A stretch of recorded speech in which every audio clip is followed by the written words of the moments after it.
I think we're live. They freaking made me wait till the last second. Are we live? Are we live? I guess we're live. All right. Whether we're live or not, we're going to get started with this interview. This strange guy, he made me wait all this time already. So might as well get started with it. We'll say a few hellos. And then we'll get started. Okay? That's how we're going to do it, people. You understand what we're doing? Good. Now, before we get started, you know what we have to do? Just like every single time we do an influencer show, we have to play the most obnoxiously long intro video. And I assure everybody, I am working on making it even longer. It's in process. We're going to bring it to about 7-8 minutes. But until then, make do with this one, okay? All right. Thank you.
Wow. I just realized how outdated some of those little clips I made from people's channels is.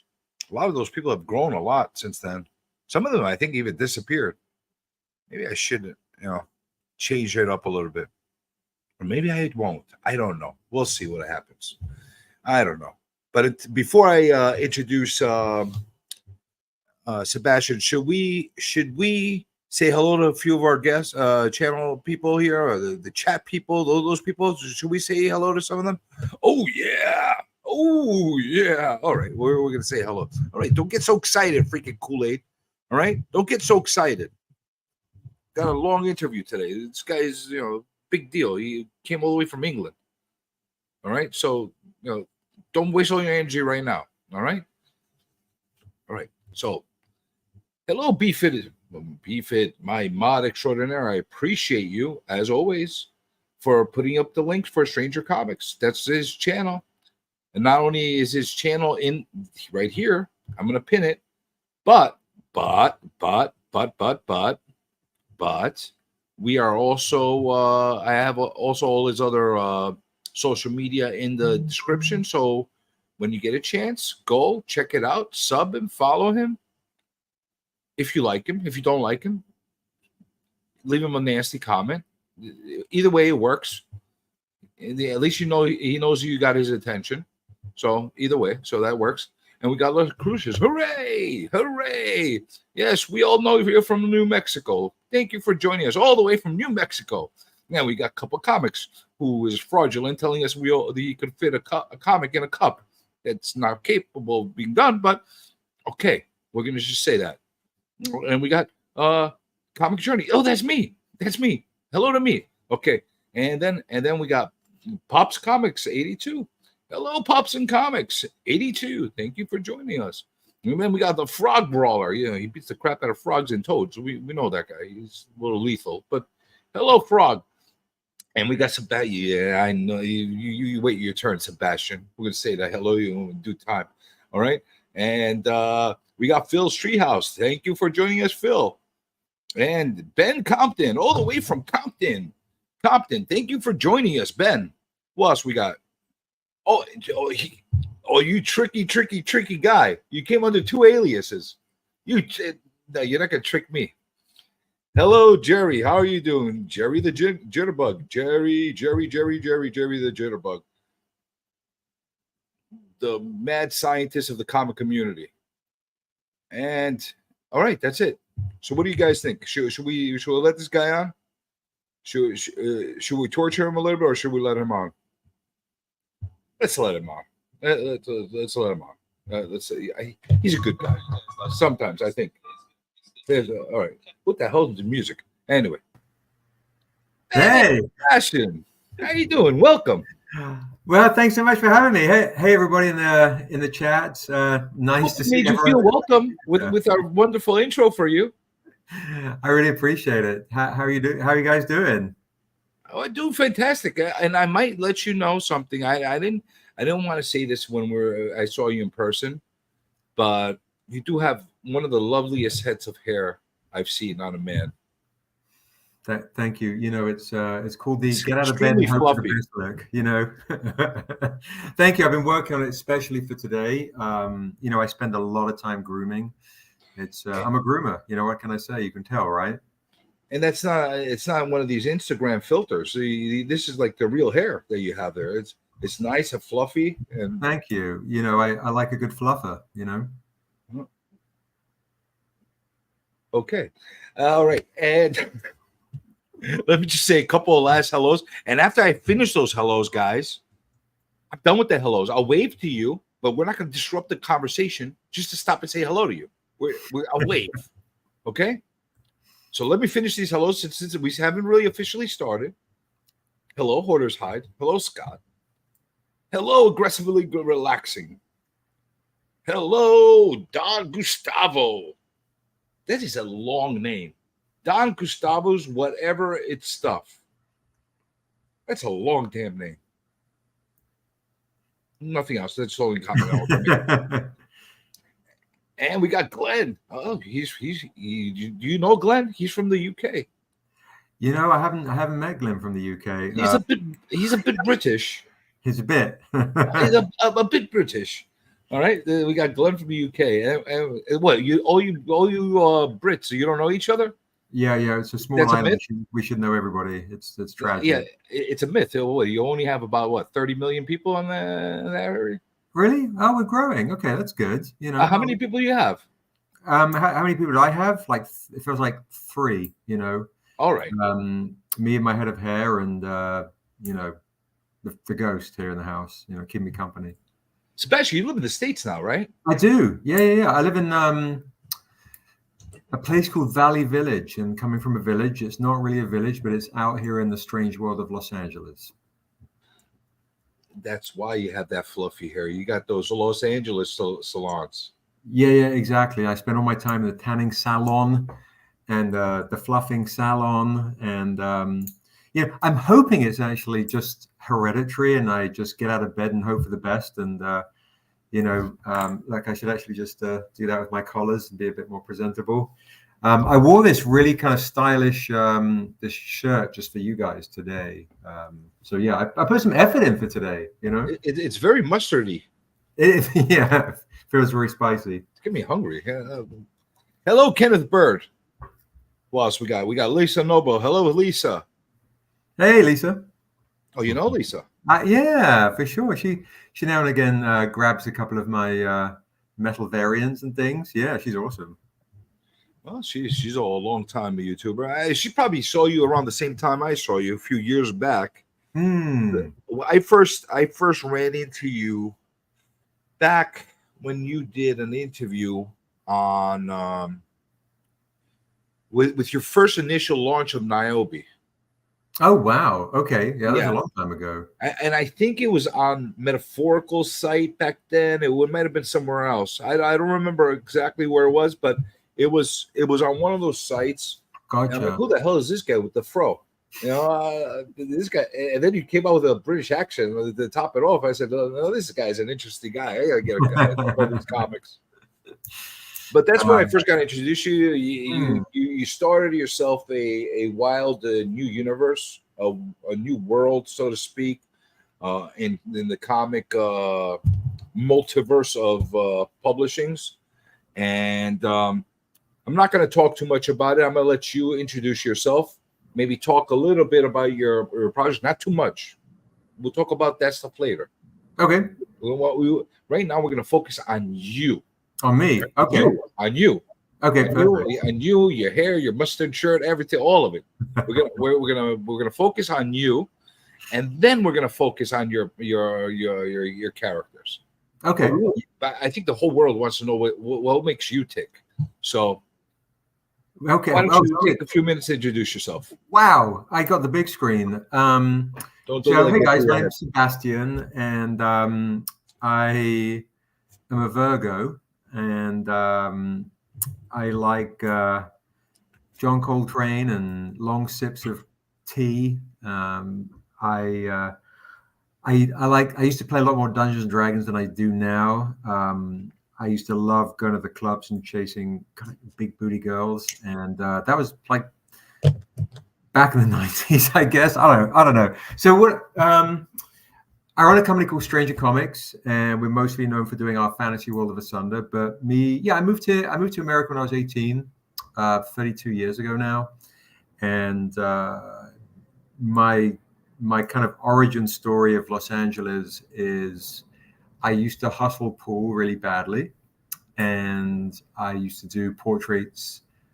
I used to knock on rich white people's doors and say, "Hello, I'm from England. Would you like a portrait done?" And they were like, "Oh, you must be from England. You're from England. You must be amazing. Come on in." And I would do portraits of their kids really badly, but I'd get these really nice frames. So I had when they like complained about the paintings, I had a get out, which was, "What do you think of the frames?"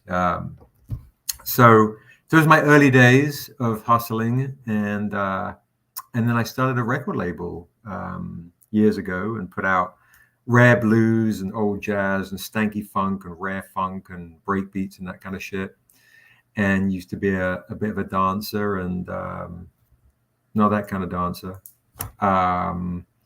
And what else did I do? Acting. I did a lot of commercials and modeling when I was young and pretty, I guess. And but during that time, I was creating this fantasy world of Asunder. And since I was a boy growing up in England, did a load of live action role playing, running around the forest, hitting people with rubber swords and axes. And it was, I think, around 2006-ish or so, I started shopping around the idea of this fantasy world I was creating to different comic companies. And I had a lot of offers, but they were kind of predatory and not very nice people.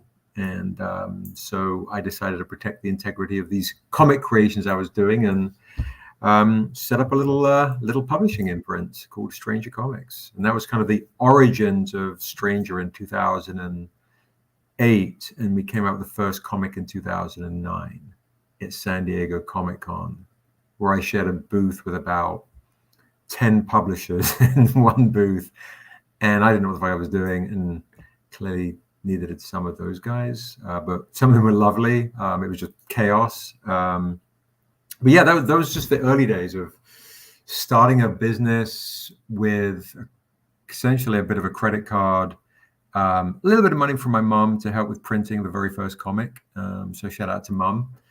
And right around the time I was going through a separation. So really difficult time. But those are the origins of Stranger Comics, sleeping in a car and starting a company with not a lot. But yeah, other things that make me tick, I don't know. Seven Samurai, as far as my favorite movie. 90s hip hop head, Iggy Pop, funk, punk. Wild days are over, and but yeah, there's still a bit of a crazy streak now and again. So you literally live the LA life. Yeah, I did. I guess so. I guess so. You slept in your car for trying to reach your dream. Yeah. It was kind of that was pretty interesting. That's interesting. I didn't know that about you. Yeah. So my mom, when I moved here, my mom was married. My mom's best friend was married to a very famous movie legend called Cary Grant. And when I was a kid, none of that shit kind of. Hold on a second. Did you say your mom was married to Cary Grant? No. My mum's best friend. Oh, I was about to say, whoa, this just got even more interesting. Yeah. So I was like, good Lord. This is what happens when you come back from New York Comic Con just after Comic Con Africa and you're delirious. So my mum's best friend. So essentially it's like my sister's godmother and kind of like family. So when I was a kid, I would visit America and I was like, oh shit, Carrie's got it easy. What does he do? Acting. Oh, okay.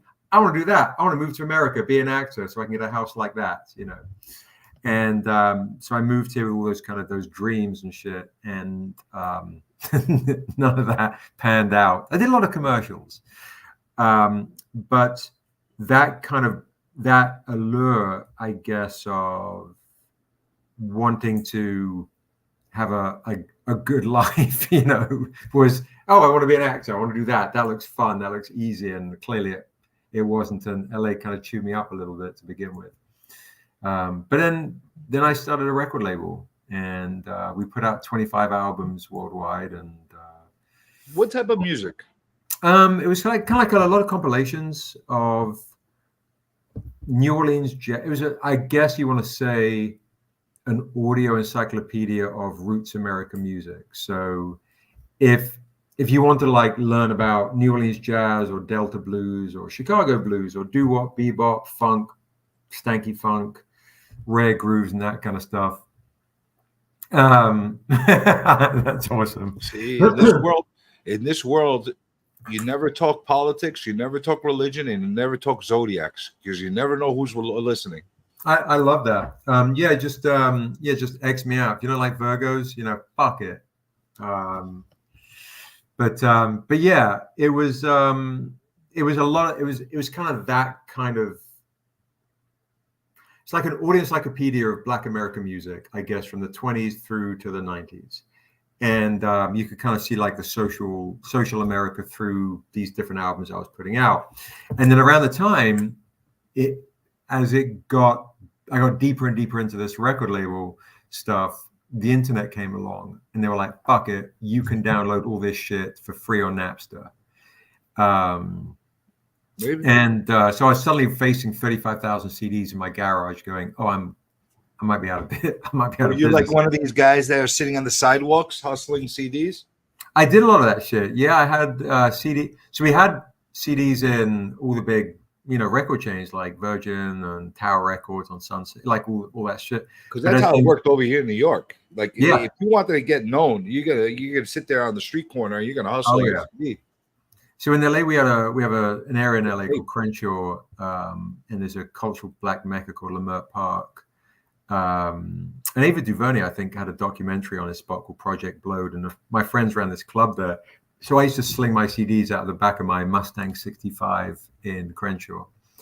And I loved all that shit. That was and you see me at comic conventions, you can tell I'm slightly hustlery. It's a different kind of vibe to I'm right now. I love the hustle and just slinging my CDs out back of my car. Right now, you're very chill. Yeah. A very, very chill approach at the cons behind the booth. Sure. You know how to sell. You're still a salesman. I see that in I think it's embedded from your DNA from hustling the CDs. Sure. I think that helped you in the comics as well. I think so. Yeah, because I used to also do music conventions back in the days. Crazy. Yeah, to be honest, from the record business days, I got crazy stories of, street gangsters to other types of corporate-y type, scary people, you name it. There's a lot of craziness I experienced, So for what triggered you? Like what made you leave this glamorous sidewalk selling CD type of fashion into actual comics? Like seriously, what flipped in your mind and said, you know what, I'm just gonna sell comics. I'm gonna make comics, I'm gonna create them, I'm gonna publish them. Well, what got you going? I think it was a mix of being a storyteller, and I wrote all the liner notes to the albums I was releasing, and I think I don't know if it flattered my ego. Like people were like, oh, I really like the line notes. You're really good at that stuff. And also, I was doing D&D every week, Dungeons and Dragons and live action role playing. So every week I was like, I gotta write these fucking stories, sometimes twice a week, 3 times a week. And I was for years doing this. And I'd written this monstrosity of a script. It was over 300 pages of Microsoft Word. And I didn't know what I was doing. And I was like, oh, this would make a really great movie. And my mum read it and she was like, you should be a plumber. This shit is terrible. You know, and I'm a very bad handyman, so that wouldn't have worked out. But I managed to meet a producer. I was like, oh my God, a real producer is reading my script. And he read it and he said, you clearly don't know what you're doing. However, you're a good storyteller and this world you have is quite interesting. And he gave me a tip on how to essentially structure a story and break it down into 3-act structure. And then somehow it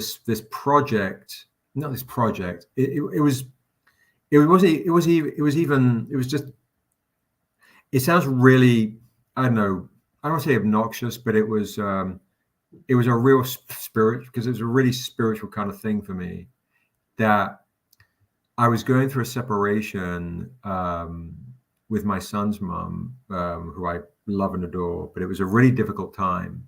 Her mother was sick, very sick. And I was rocking my newborn to sleep, and I was overexhausted, and I saw like demon patterns dancing on the wall through the curtains. And I started writing just stream of consciousness and wrote, I'm a bad man. I would make a deal with the devil to be a better father, a better man, a better this.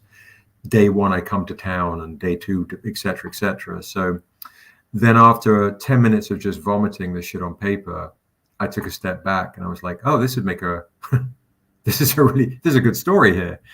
This would make a great movie and a great comic book. And I basically had the kernel of an idea to take that producer's suggestions on how to break down an outline.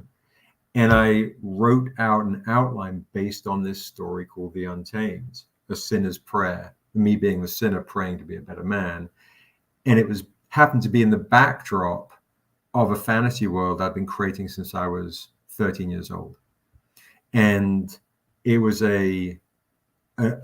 also a window to get to my salvation and redemption, to be a better man, by finding this young girl within the story called Niobe, who had been with me since I was a boy.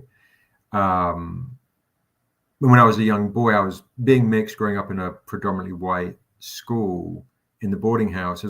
Being 50 now, this is back in the 80s.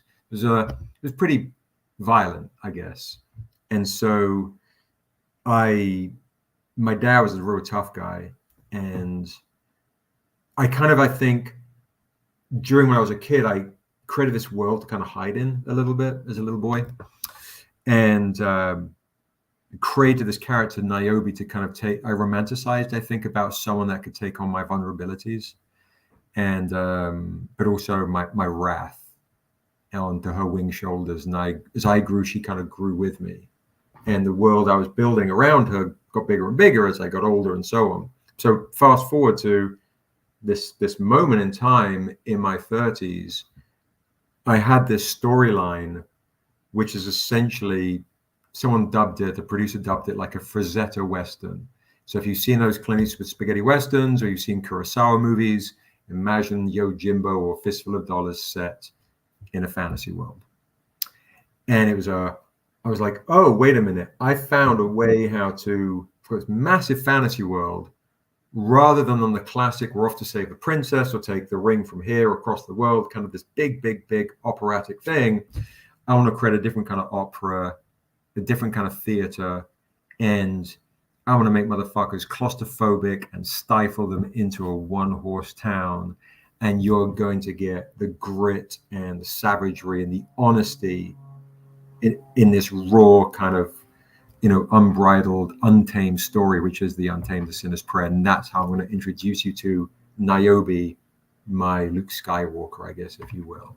And I always kind of say, though, she's not a chosen one. She chooses to be one, so it allows us to kind of play on a different kind of trope of a hero. Anyone could be that shit. So anyway, without going down the rabbit hole too much, I can give you the pitch to the Untamed, which has kind of become a little iconic. I mean, we'll get more into your characters, Niobe in general, because I'm actually Sure. really intrigued as far as certain things that are and different elements of those characters as well. I don't think he actually signed that deal with the devil. Did you? Did you sign the deal? I nearly signed a deal with the devil. These other publishers who are some of them are motherfuckers. Did you use your own blood or somebody else's blood to sign the contract? No, I painted that shit in my spirit, spit onto the paper. It bypassed the physical flesh of the blood, and I signed that through. I bet you're talking about your potential optioning of the characters, right? You got that was years later. That was years. You had a long process with that as well. Sure. No, that they gave me a great deal. That was years and years later. No, literally, this was 2006. I met with a series of publishers who loved the Untamed storyline. They thought, oh, this is great. And these are like top 20 publishers. But I think they saw me as a young guy going like, please, sir, take my comic book.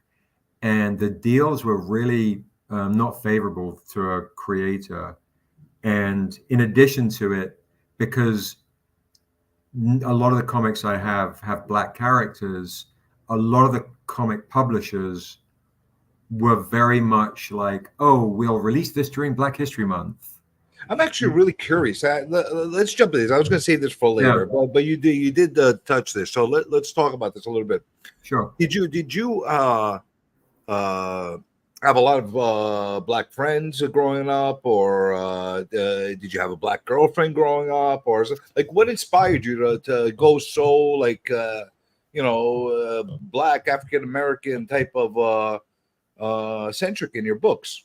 Because you don't see that very often from the writer usually writes what they are, what they grew up in, and that kind of thing. Like in New York, I could probably write about a mixed bag of everybody because that's literally what I grew up in. Right. Which I love, New York. But you grew up in England, so that's why I'm a little bit curious as far as what got you going towards that direction.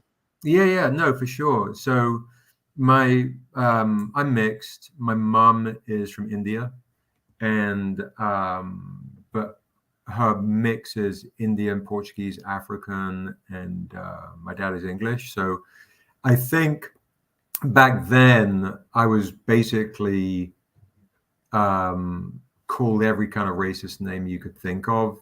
So I think growing up,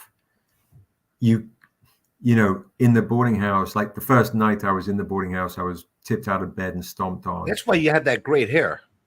I'm mixed. Now I'm making the connection. Now I know why you got that. I'm like, bro, like I don't do a thing. Yeah, bro, I like if people know me, like I'm not a big groomer. This is thanks, mom.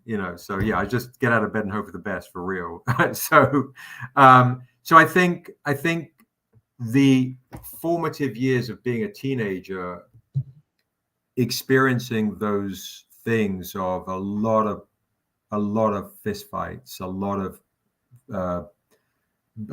I laid out a teacher for calling me all sorts of racist names. You know what I mean? Like, this is not because contrary to beliefs, British people are not necessarily that polite to each other. We're quite, the beauty, I think, of a little bit raunchy. Yeah, a little bit raunchy, darling. Yeah. But I think it's, I think back then, and England reminds me, London reminds me a lot of New York. They're a lot more honest with their opinions, I should say, right? So when you have those experiences, it kind of creates like, oh, okay. Now I had amazing friends who were white, who just were awesome. So when you're like that young in and I think it's also too, I was in London, right? So if you're in like New York, but then you go out to maybe certain areas on the outskirts, or you get to more rural areas or more kind of suburban areas, the folks become less and less, because they have less and less experiences with other folks of other cultures and so on. Motherfuckers can be racist. So it is what it is, So for me, I think and my dad was a guy that basically said things like, if you get pushed or someone calls you a name, just punch him in the face. So my dad was I was very afraid of him thinking I was a coward. So I was actually a coward because I was afraid of his opinions of how I would deal with racism or bullying or whatever. So all these things kind of really impacted me as a young guy. You chose your battle because you'd rather fight the kids bothering you rather than have your father being upset with you. 100%, which was, it was, now being a father, it really kind of, it really molded me being a dad on not making my son feel pressured into, you don't have to fight every battle, or which is it's crazy, to be honest, bro. Like, my dad's impact on me still affects me to this day, where you're still fighting certain demons that don't necessarily go away from when you were 13 years old. Well, fortunately or unfortunately, in today's world, raising kids is a lot different from what it was years ago. I mean, you're not that far away from an age than I am, so we grew up in the same generation. Right. Gotcha. We got 3 years difference, so we're basically the same generation. So, sure. But I got my own kids as well that I'm raising, so I see there's a lot of stuff that's going on right now that some things is for the better. Yep. Some things is making a lot more difficult being a parent today. Yeah, big time. Yeah, for sure. I mean, I can look at it also that my dad gave me the ability to stand up for myself. Yeah, right? That's the part of it that I think is being lost with the children today. They're becoming a lot softer. Yep. Not necessarily in a bad way or a good way, just in a defenseless way. Yes, it's one thing I try to maintain with my son, is like, you don't have to be a maniac, but you can stand up for yourself at the same time. I think I saw my dad take on 5 skinheads by himself, so that's kind of maybe you don't have to take on 5 skinheads by yourself, but you can learn how to stand up for yourself. Well, I tell my kids this, words are words. Right. Use your words to fight words. Right. However, if somebody puts their hands on you, one finger on them, then you kick their ass. That's my that's my mindset. Yeah, that's very. I think that's very fair. Don't let anybody touch you. They touch you, kick their ass. That's the advice I give my kids. Or if you think someone's going to touch you, maybe give it Cobra Kai and strike first. I don't know. I'm skinny, bro, so I do my best to walk away from every situation now, which is a very far cry from my youth. But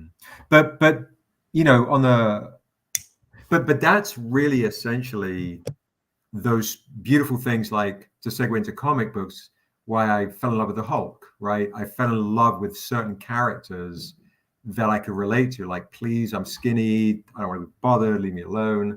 And then, holy crap, yeah, you just, like, you're saying things that I'm associating with myself that I didn't think that we had in common. Okay, cool. I grew up loving the Hulk for that same my all-time favorite by a mile. Don't bother me. Don't make me angry, kind of a thing. Leave me alone. Like, I can't. That's interesting. That's really, really interesting. Well, it was tough in the boarding house because and this is only a year of my life, but it goes to show how much of an impact it had on a 13-year-old kid, where if you go to sleep, you're at the mercy of people just, and you're not like in your own room, you're sharing a room with like 8 other kids, of older kids, teachers doing, being really vicious. So I remember one kid trying to hang himself, one kid, kids trying to run away, so Lou Ferrigno, I met Lou Ferrigno to have some funny Lou Ferrigno story. I think that guy's so inspirational. I hear he's an asshole from a lot but I love the dude. Oh my God, the TV show, loved that shit as a kid. So here's a crazy story. When I was really young, he's deaf, right? Yeah. I was 4, and I still have the memories of this shit. So my mom's best friend, married to Cary Grant, right? So he's a big movie star. I don't know any of this shit, but he takes us to Universal Studios, and because he's such a movie legend, they shut down all of the studios. So literally, I'm in a car going through all of Universal Studios, and we get to the lot, and they're filming the Hulk, and I'm freaking out. The Hulk's my favorite. I'm just, and I'm meeting the Incredible Hulk, right? Because he's all up in this makeup, the whole nine. And I meet Bill Bixby, I remember being really sweet. I have like flash memories of this shit. And Bill Bixby was super, super nice. Please tell me you got a picture out of it. Yeah, I got a picture. Awesome. I'll see if I can find a picture, and I'll send it to you, of me eating crisps, which you guys call chips, holding a photo of me meeting Lou Ferrigno with his hands on me. And I took so he gave me, of course, photos of him from those days, and it had his thumbprint. And I was like, see, to my friends, he is real. Look, that's his thumbprint, which of course was just his makeup. So super geeked out. Years later, I'm at San Diego Comic-Con, and I see Lou Ferrigno, and I'm like, go up to him like, excuse me, sir, it was lovely to meet you when I was a kid. I'm sure you hear this all the time, but the Hulk was my all-time favorite, got me through a lot of stuff, blah, blah, blah. And I met you. You might actually remember this one because I met you with Cary Grant. And, and he just didn't say anything. I'm like, he's an old movie legend. He was around the 50s and 60s, and you met him and took photos. It doesn't say anything. And then I was like, and then this, and then this. And then all he said was, autographs are $20. If you want a photograph, an autograph is $40. I was like, oh, okay, thank you. So he doesn't give a shit. Didn't give a fuck, but yeah, that was my my Lou Ferrigno. Well, at least your first experience was great. Yeah, it was amazing. And he didn't charge you $20 for it. Yeah, exactly. But I was like, I respect it. I was like, no, I'm okay. I still have the one from when I was a kid. I'll be okay. Hey, you know what? It is what it is. I guess it is what it is. Yeah. Getting the hearing aids costs a lot of money these days. I don't know. I don't knock the hustle up. I was kind of into it. I was like, oh, okay, cool. That's awesome. Honestly, I don't want to meet him. I do and I don't. I get it. You know how they say you don't want to meet your heroes? Right. So I kind of do, but I kind of don't. Yeah, pumping iron, bro. Boy, like, again, I'm skinny as shit, but when I was young, I was like, oh, pumping iron every day. When I watched it the first time, I was like, I hope the Hulk beats Arnie, and then, of course, great movies, great memories, Well, I used to jump on my table. This is what my mom says when I was a kid, like on a coffee table, and I used to rip my shirt. Right. And I used to pretend I was the Hulk and like jump from the couch to couch. She used to flip out trying to catch me. I was a big fat kid. So I was I was a big fat Hulk kid. Okay. So it was interesting. You were the Hulk and I was Banner, basically. Yeah, basically that was it. I had a lot of anger management problems, I guess, when I was a kid watching the Hulk. But it was definitely good stuff. Great show. That's a great story. I love that story. I love the fact that you met him like 30 years later and he wanted to charge you $20. He literally said nothing the entire time. I was like, Cary Grant, blah, blah. And then it got to the end. He's like, $20 for a signature. He basically said, listen, Afro boy, that's a nice thing. Thank you very much. Give me anything. Right. No, I didn't even get like the setup. There's no foreplay. It was just $20 for signature. I was like, oh, okay, cool. Let's just turn it this way. Did you actually pay $20 to get the signature at the end? No, I was like, I'm okay. I've got your signature already on the old photograph, but thank you. It was cool. I got your thumbprint. How much does that cost these days? You should Right. tell me. A lot. Yeah. No, it was cool. But yeah, no, that was. I think those kind of the experiences I had really kind of helped mold the work. Coming back to your story, bro, is like why. Like I've got a big fantasy world. I've got my Europe. I've got my Africa, my Americas, and so on. But when you're independent and you're broke as shit, how do you introduce a massive fantasy world? Right? How do you get the balls to stop working and start this? Like, were you working simultaneously when you started your publication? Yeah. The only thing I was doing, bro, is I was acting in commercials, and that shit is risky as fuck because and I was doing a little bit of modeling, but again, it's like when you do that stuff, because I wound my record label down by then. It was lit, and I had a part-time job working in a women's vintage clothing store in a basement for $8.50 an hour. So you really did hustle. You were hustling CDs. Yep. You were doing the commercial. Anything that we would know of, like Cheerios or something? I don't know. I did I could send you the link. I did a Kellogg's Frost to a funny reel. They're great. I did Kellogg's Frosty Mini Wheats. I did Buick. I was the voice of Buick for a bit. I did Budweiser, Coca-Cola, Subaru. I don't think you posted that stuff on your YouTube channel, have you? I think it's on my personal. I'm really terrible with my personal stuff because it's just Stranger Comicsy stuff.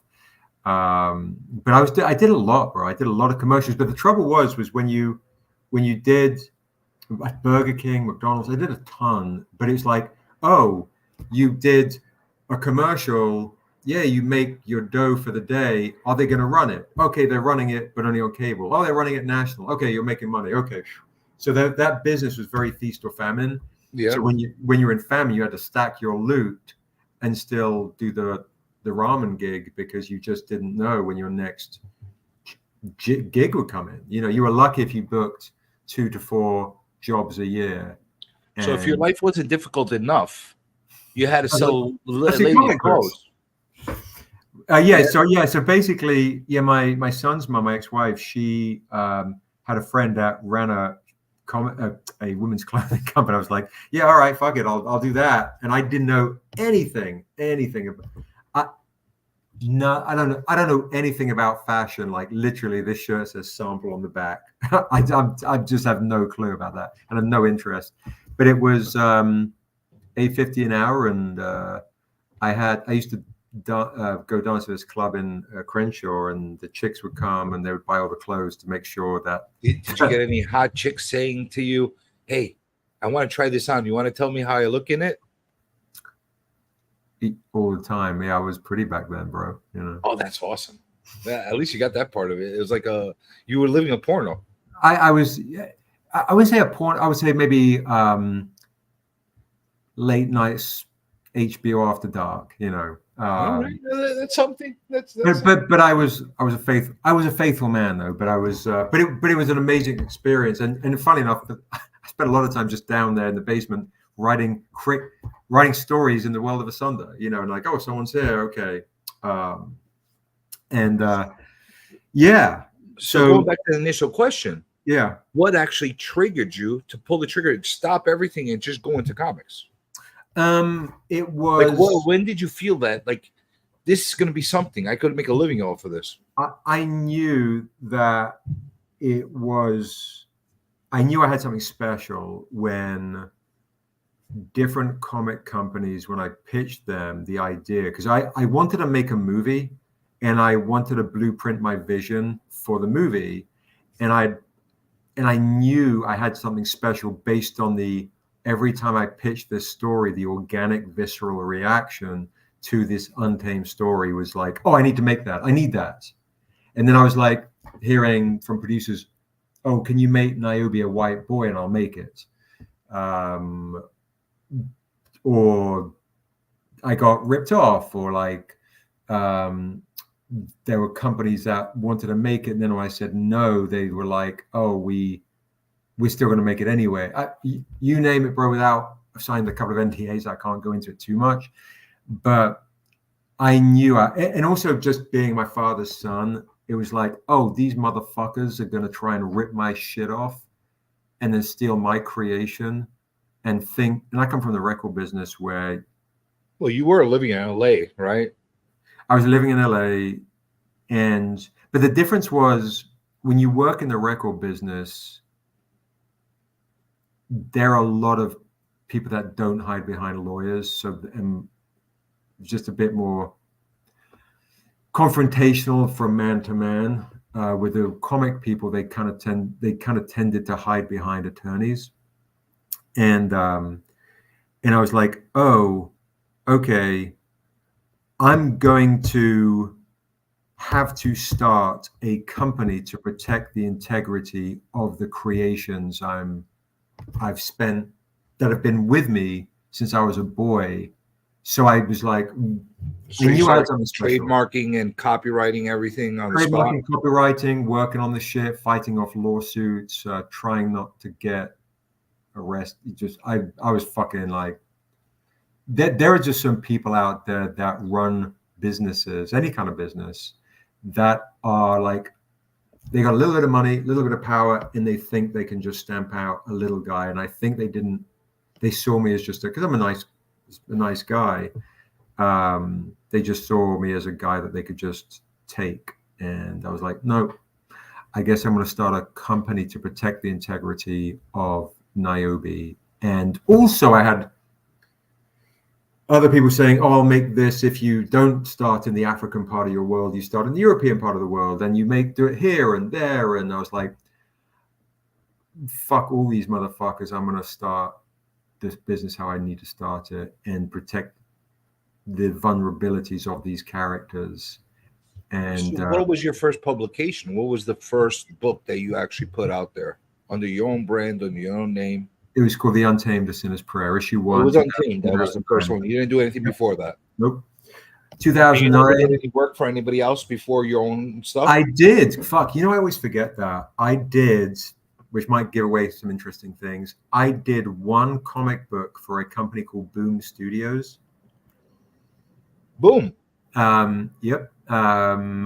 And it was called Salvador, and we did one issue. It was a silent issue. And I worked with these filmmakers called the Polish brothers who... Wait, you wrote a silent issue?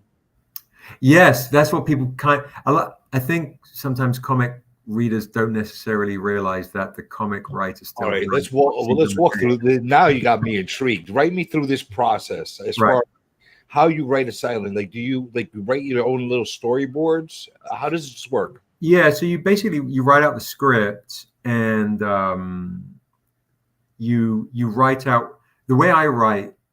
So okay, you have the Alan Moore kind of crazy, which is, I mean, he's the god, right? He's basically like, in this panel you see all this stuff, this panel you see all this stuff, this panel you see all this stuff, and so on. Very, very hands-on, meticulous director. Moore's your inspiration?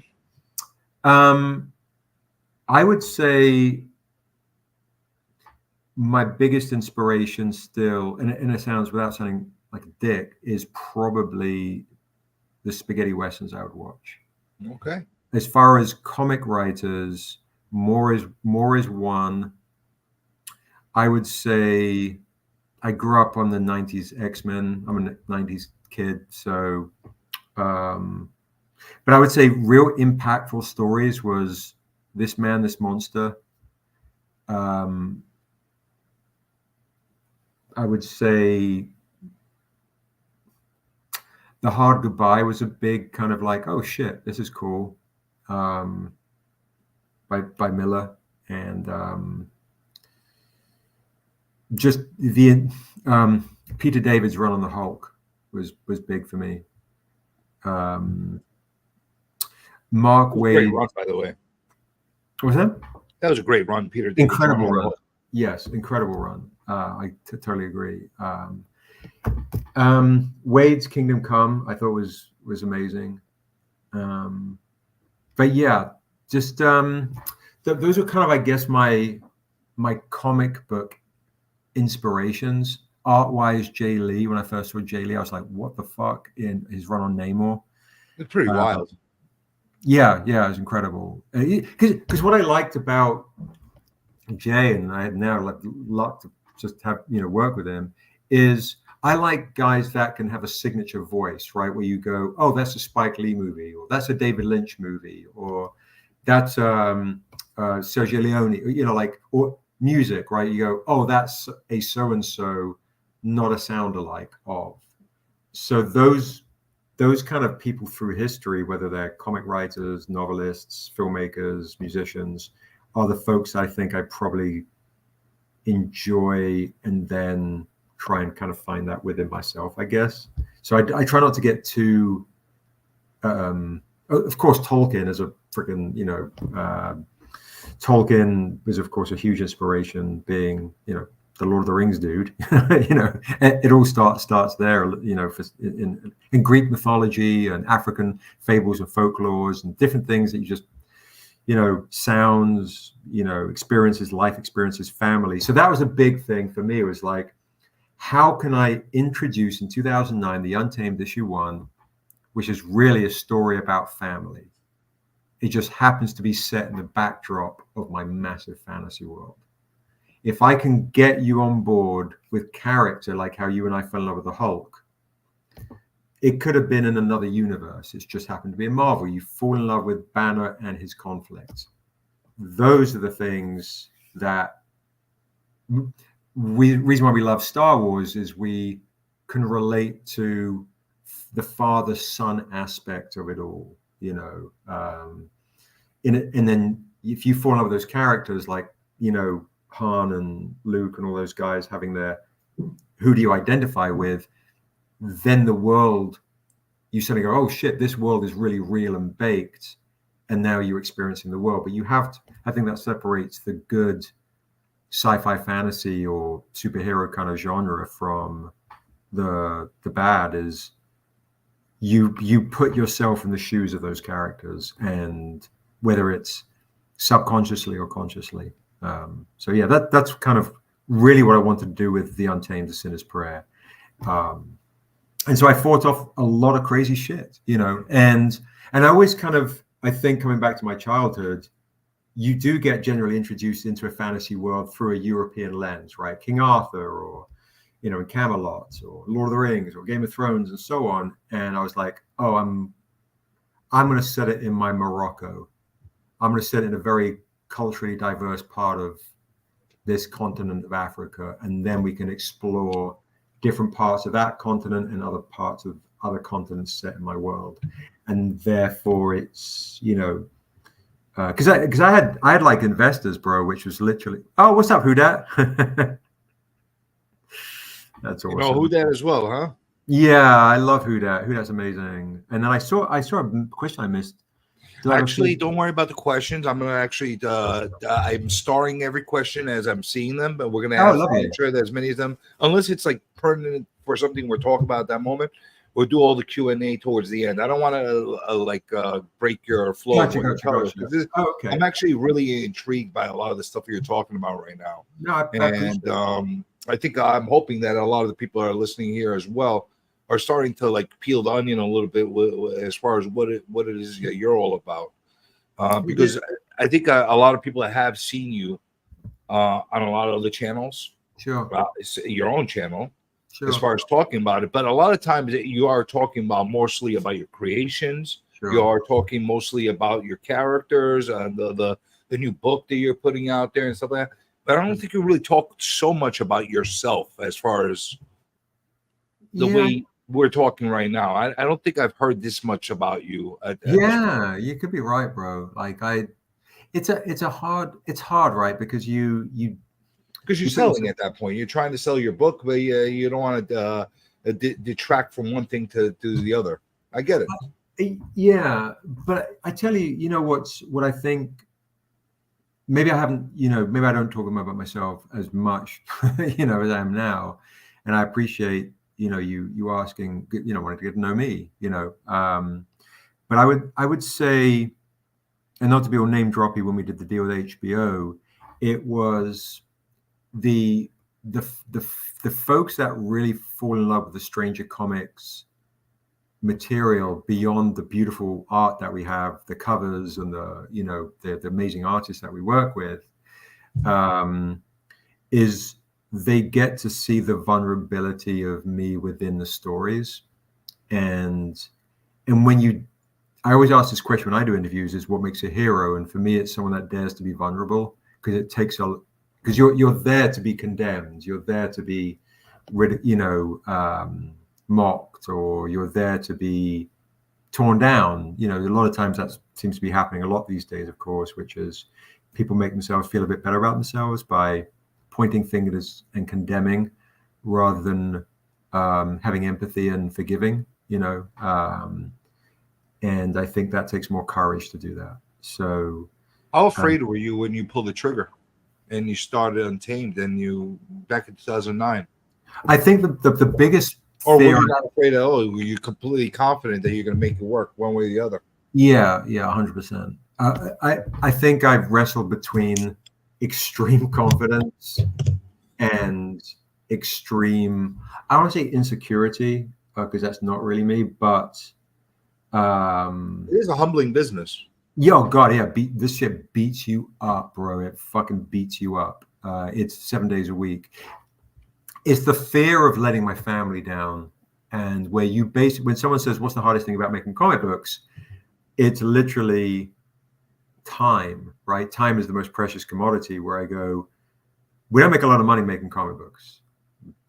See me on the Instagrams, pictures of celebs. Oh fuck! This is a difficult business, and if you want to do it right and well, you're literally saying this. You're going, I'm spending all my time making these comic books and then going on the road, trucks, docks, hoofing boxes all over the world, dock workers, pallets are lost, but putting on the show at the comic convention, docks, shipping, on to the next one, travel, don't see the kids, don't see family, don't see anybody.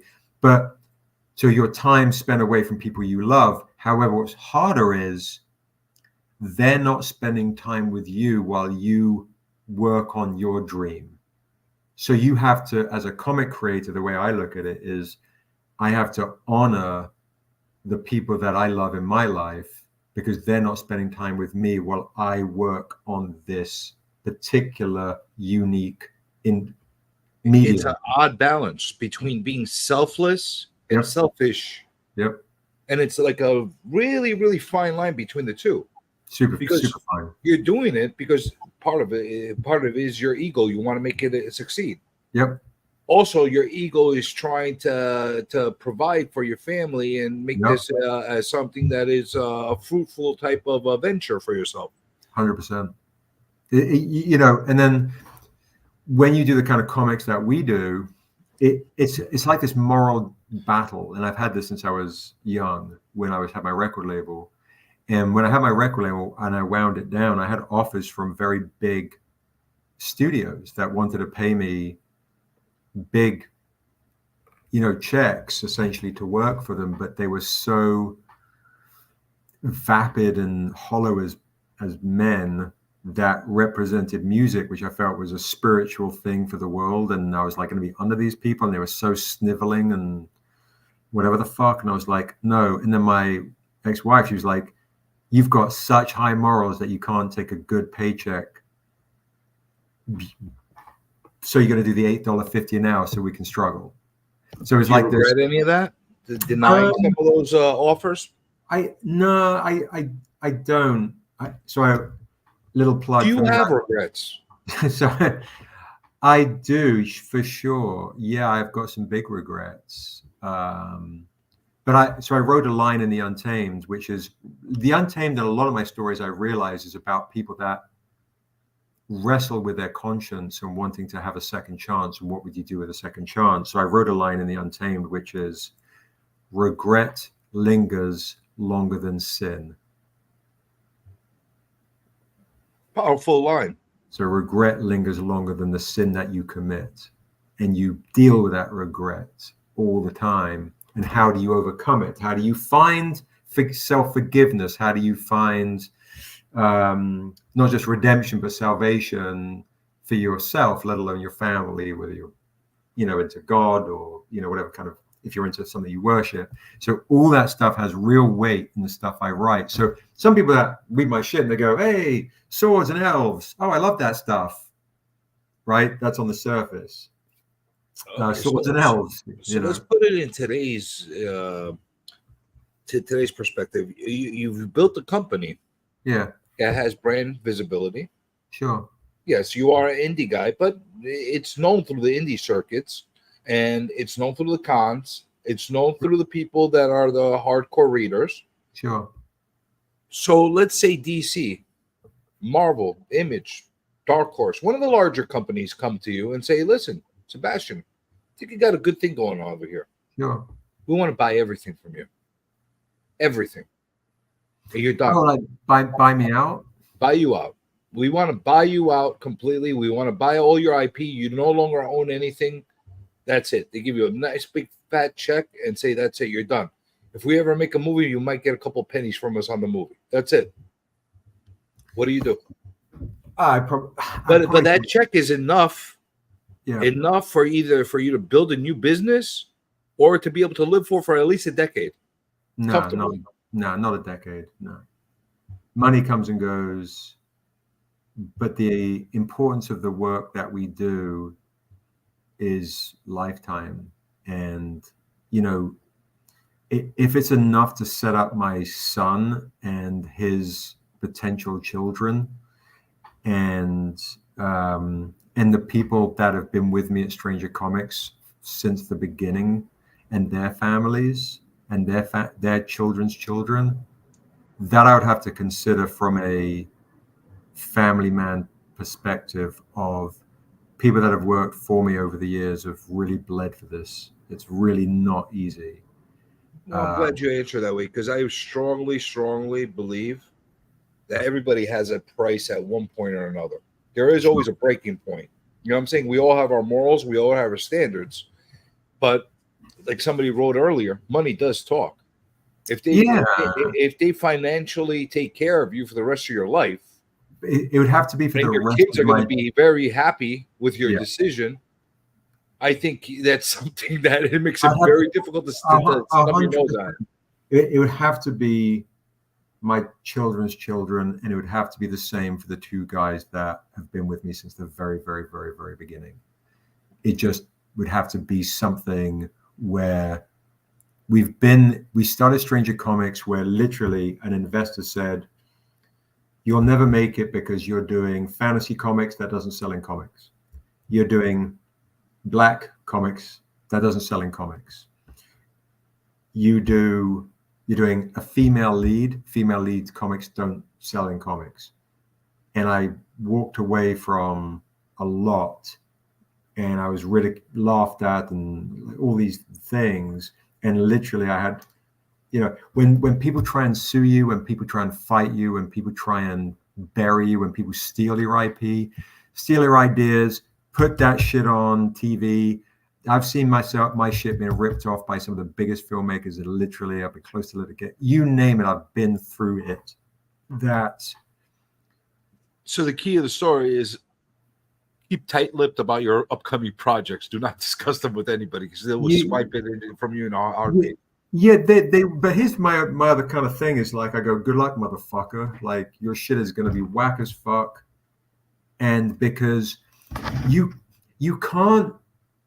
might be able to steal an idea of the basic kernel. Lisa does have a point there. DC and Marvel would probably fuck up all your characters. Right. Thank you, Lisa. I appreciate that.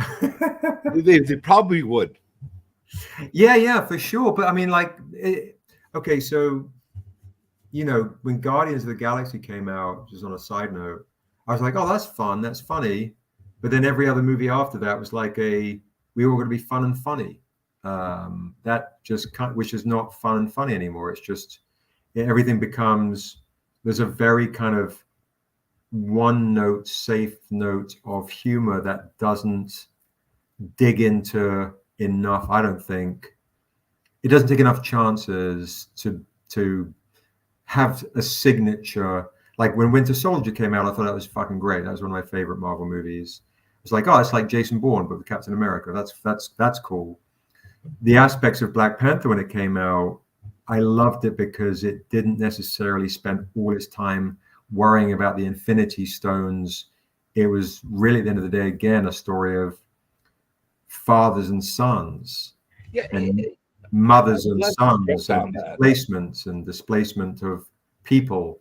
It had layers. If you that layers that not everyone's going to get, but enough just family layers that you go, oh, I can relate to a son losing a father. I can relate to family experiences, which I thought was a brilliant thing.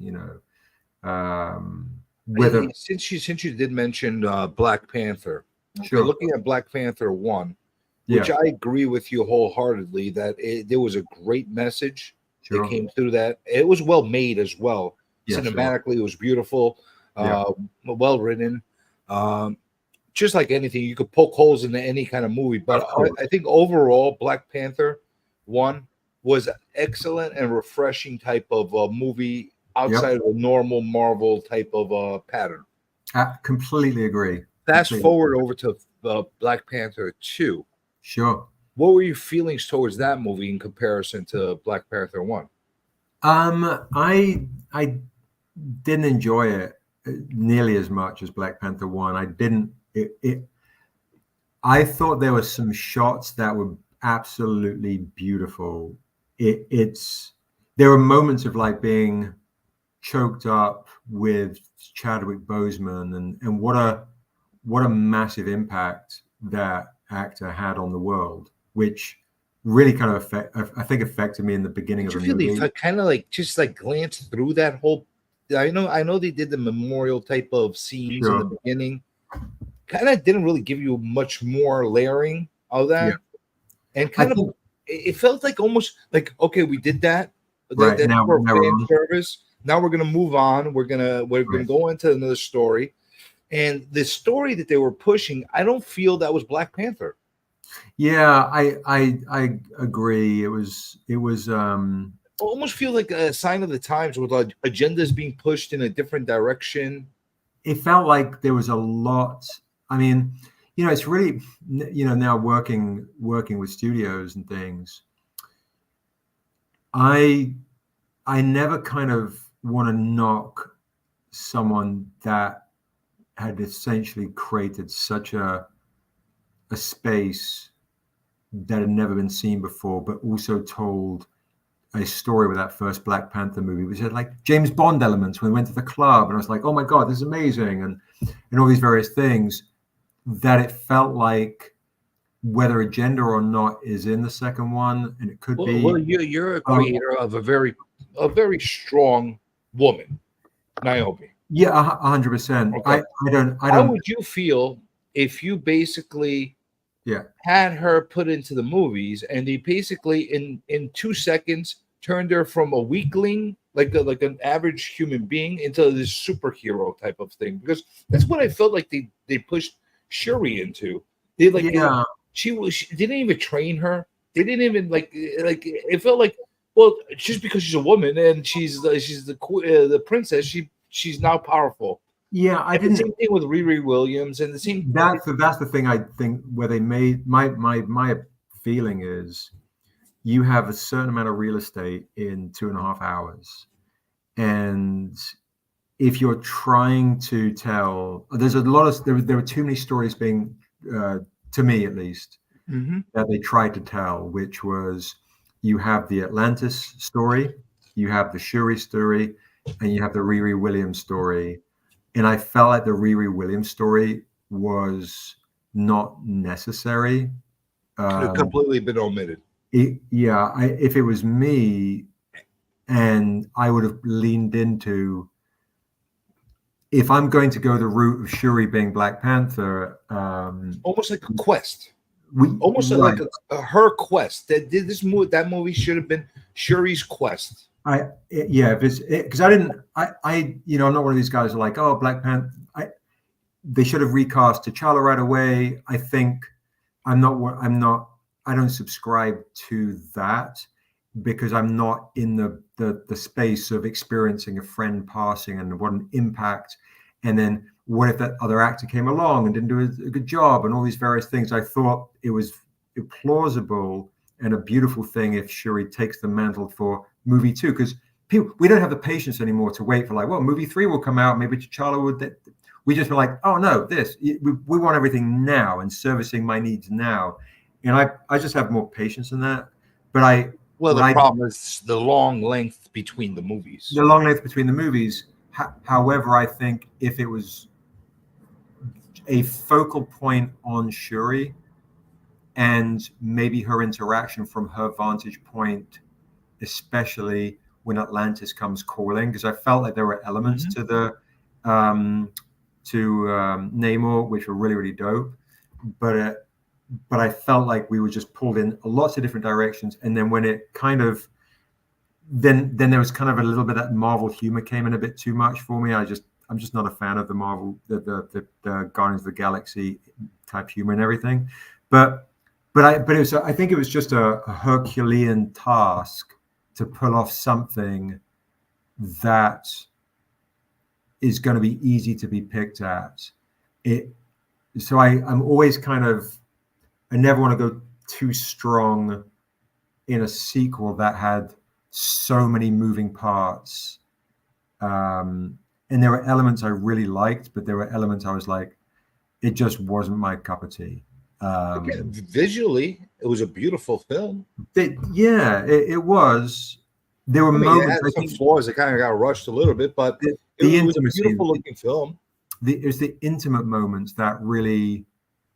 It was like, oh, those intimate moments. Let's say when Angela Bassett's character scolded the general. I thought, oh my God, those are kind of moments you're like, oh shit. Again, it brings it back down to the human level. I think those kind of moments is like, oh, I just want more of those, which made the first movie is really. I also think they were quick to eliminate her as well. I think she was a vital character. I was very, very like. Angela Bassett is a great actress. Yeah, she. I think they really lost an opportunity by omitting her from that storyline. Yeah, I do too. It was, but yeah, it was. Yeah, there were elements I loved, and but I was not a.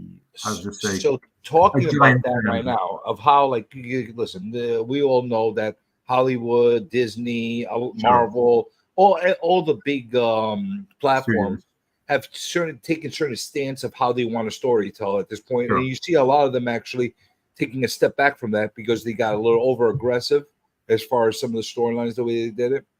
When you take your approach in writing, are you taking current events and social agendas and so in mind when you're writing, or are you just writing your characters for the story and not outside things? And if something happens to come into the story, just let it be.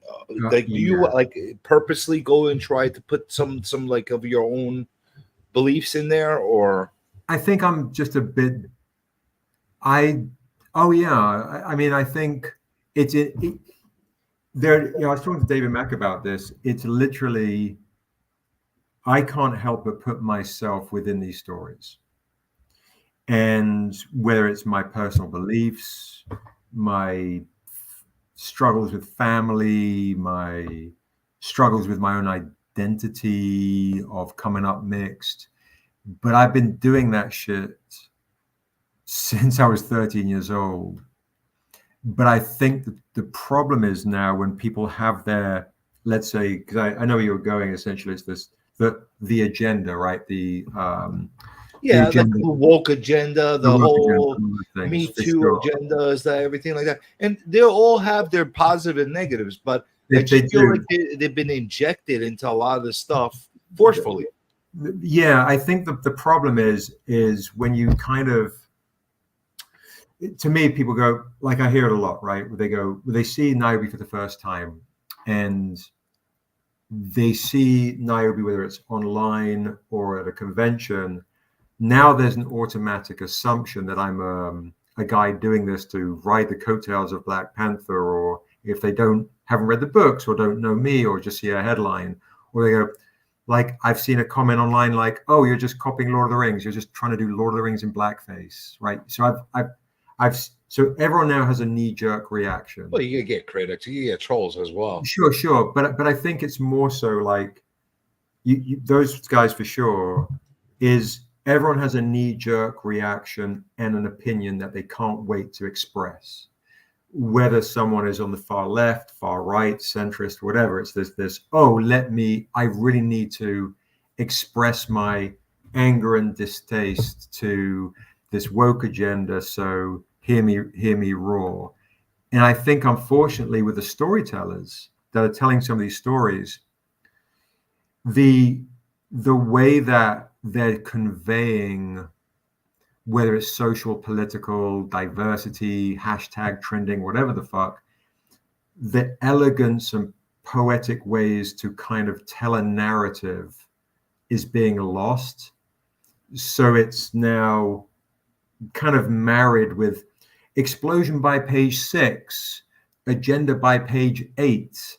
Everything is. It's almost like they're looking purposely It's to inject trigger points for people just to get controversy going. Well, I don't even think it's that.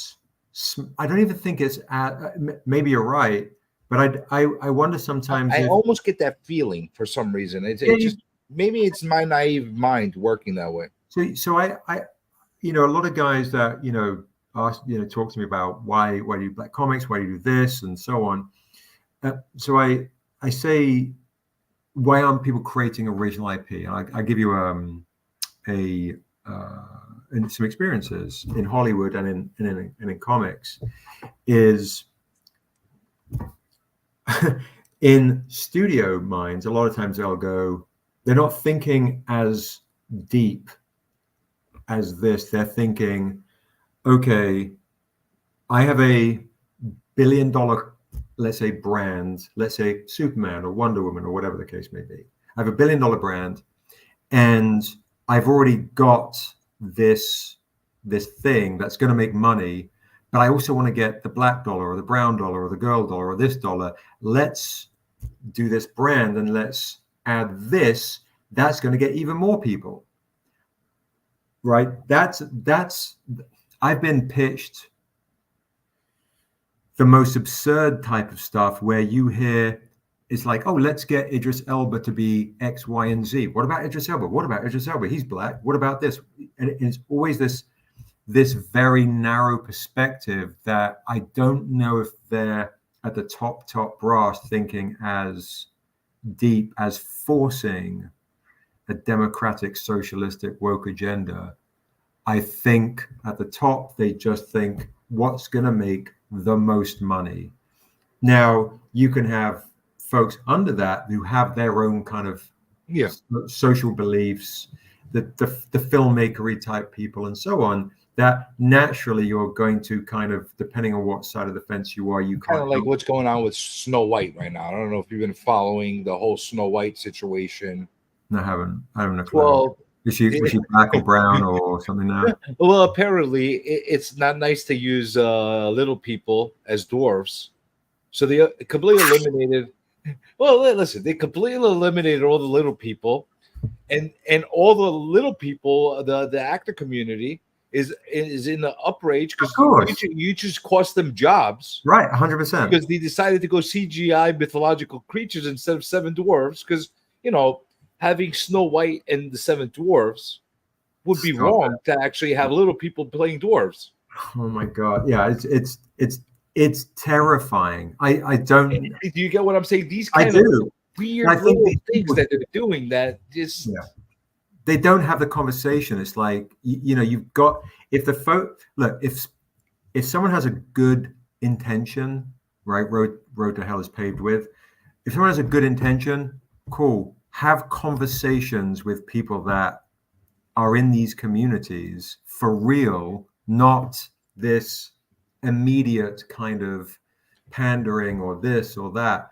Like for me, it's like, okay, so let's say James Bond.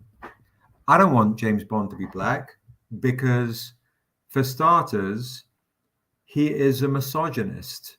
He is a chauvinist. I want to keep my, you know, like there's a very prototypical kind of white English stereotype man. If you want to create something, create a different 00 agent who is black or brown or female or whatever, because you could also say the same for Superman, right? Where you go, all right, Superman, if Superman is black, I always believe this. I think every culture fights, fucks, falls in love, eats, walks differently. Everyone has their own separate culture, and rather than that being something we should fear, we embrace that. We get to experience it. We have the beauty and the blessing to be like, oh, I can experience different cultures and have empathy and learn from.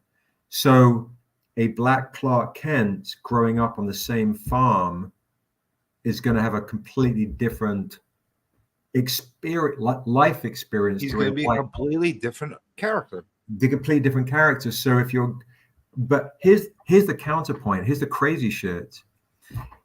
If you and I were in comic books and we're in the genre, and this shit means a lot to people that have grown up essentially like the Hulk saved me, saved you in a lot of ways, that these are our formative years that have molded our own beliefs.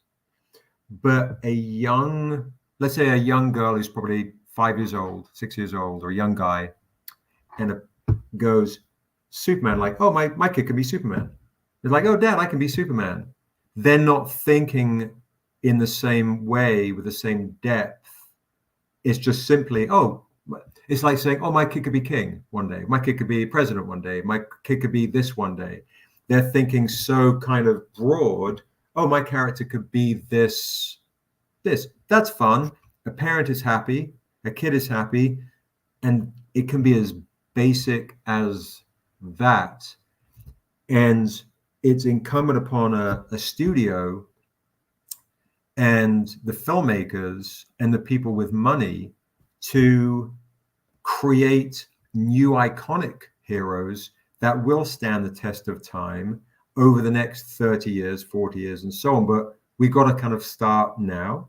Because I do hear this term all the time, which is like when the people say to me, oh, Seb, Niobe's really timely. And I go, motherfucker, it's always been timely. You just haven't risked the time. This is not timely. This is timeless.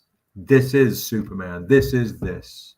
But a studio or a film financier, because I experienced on the other side, literally have said to me, if you make Niobe white, I will make your movie.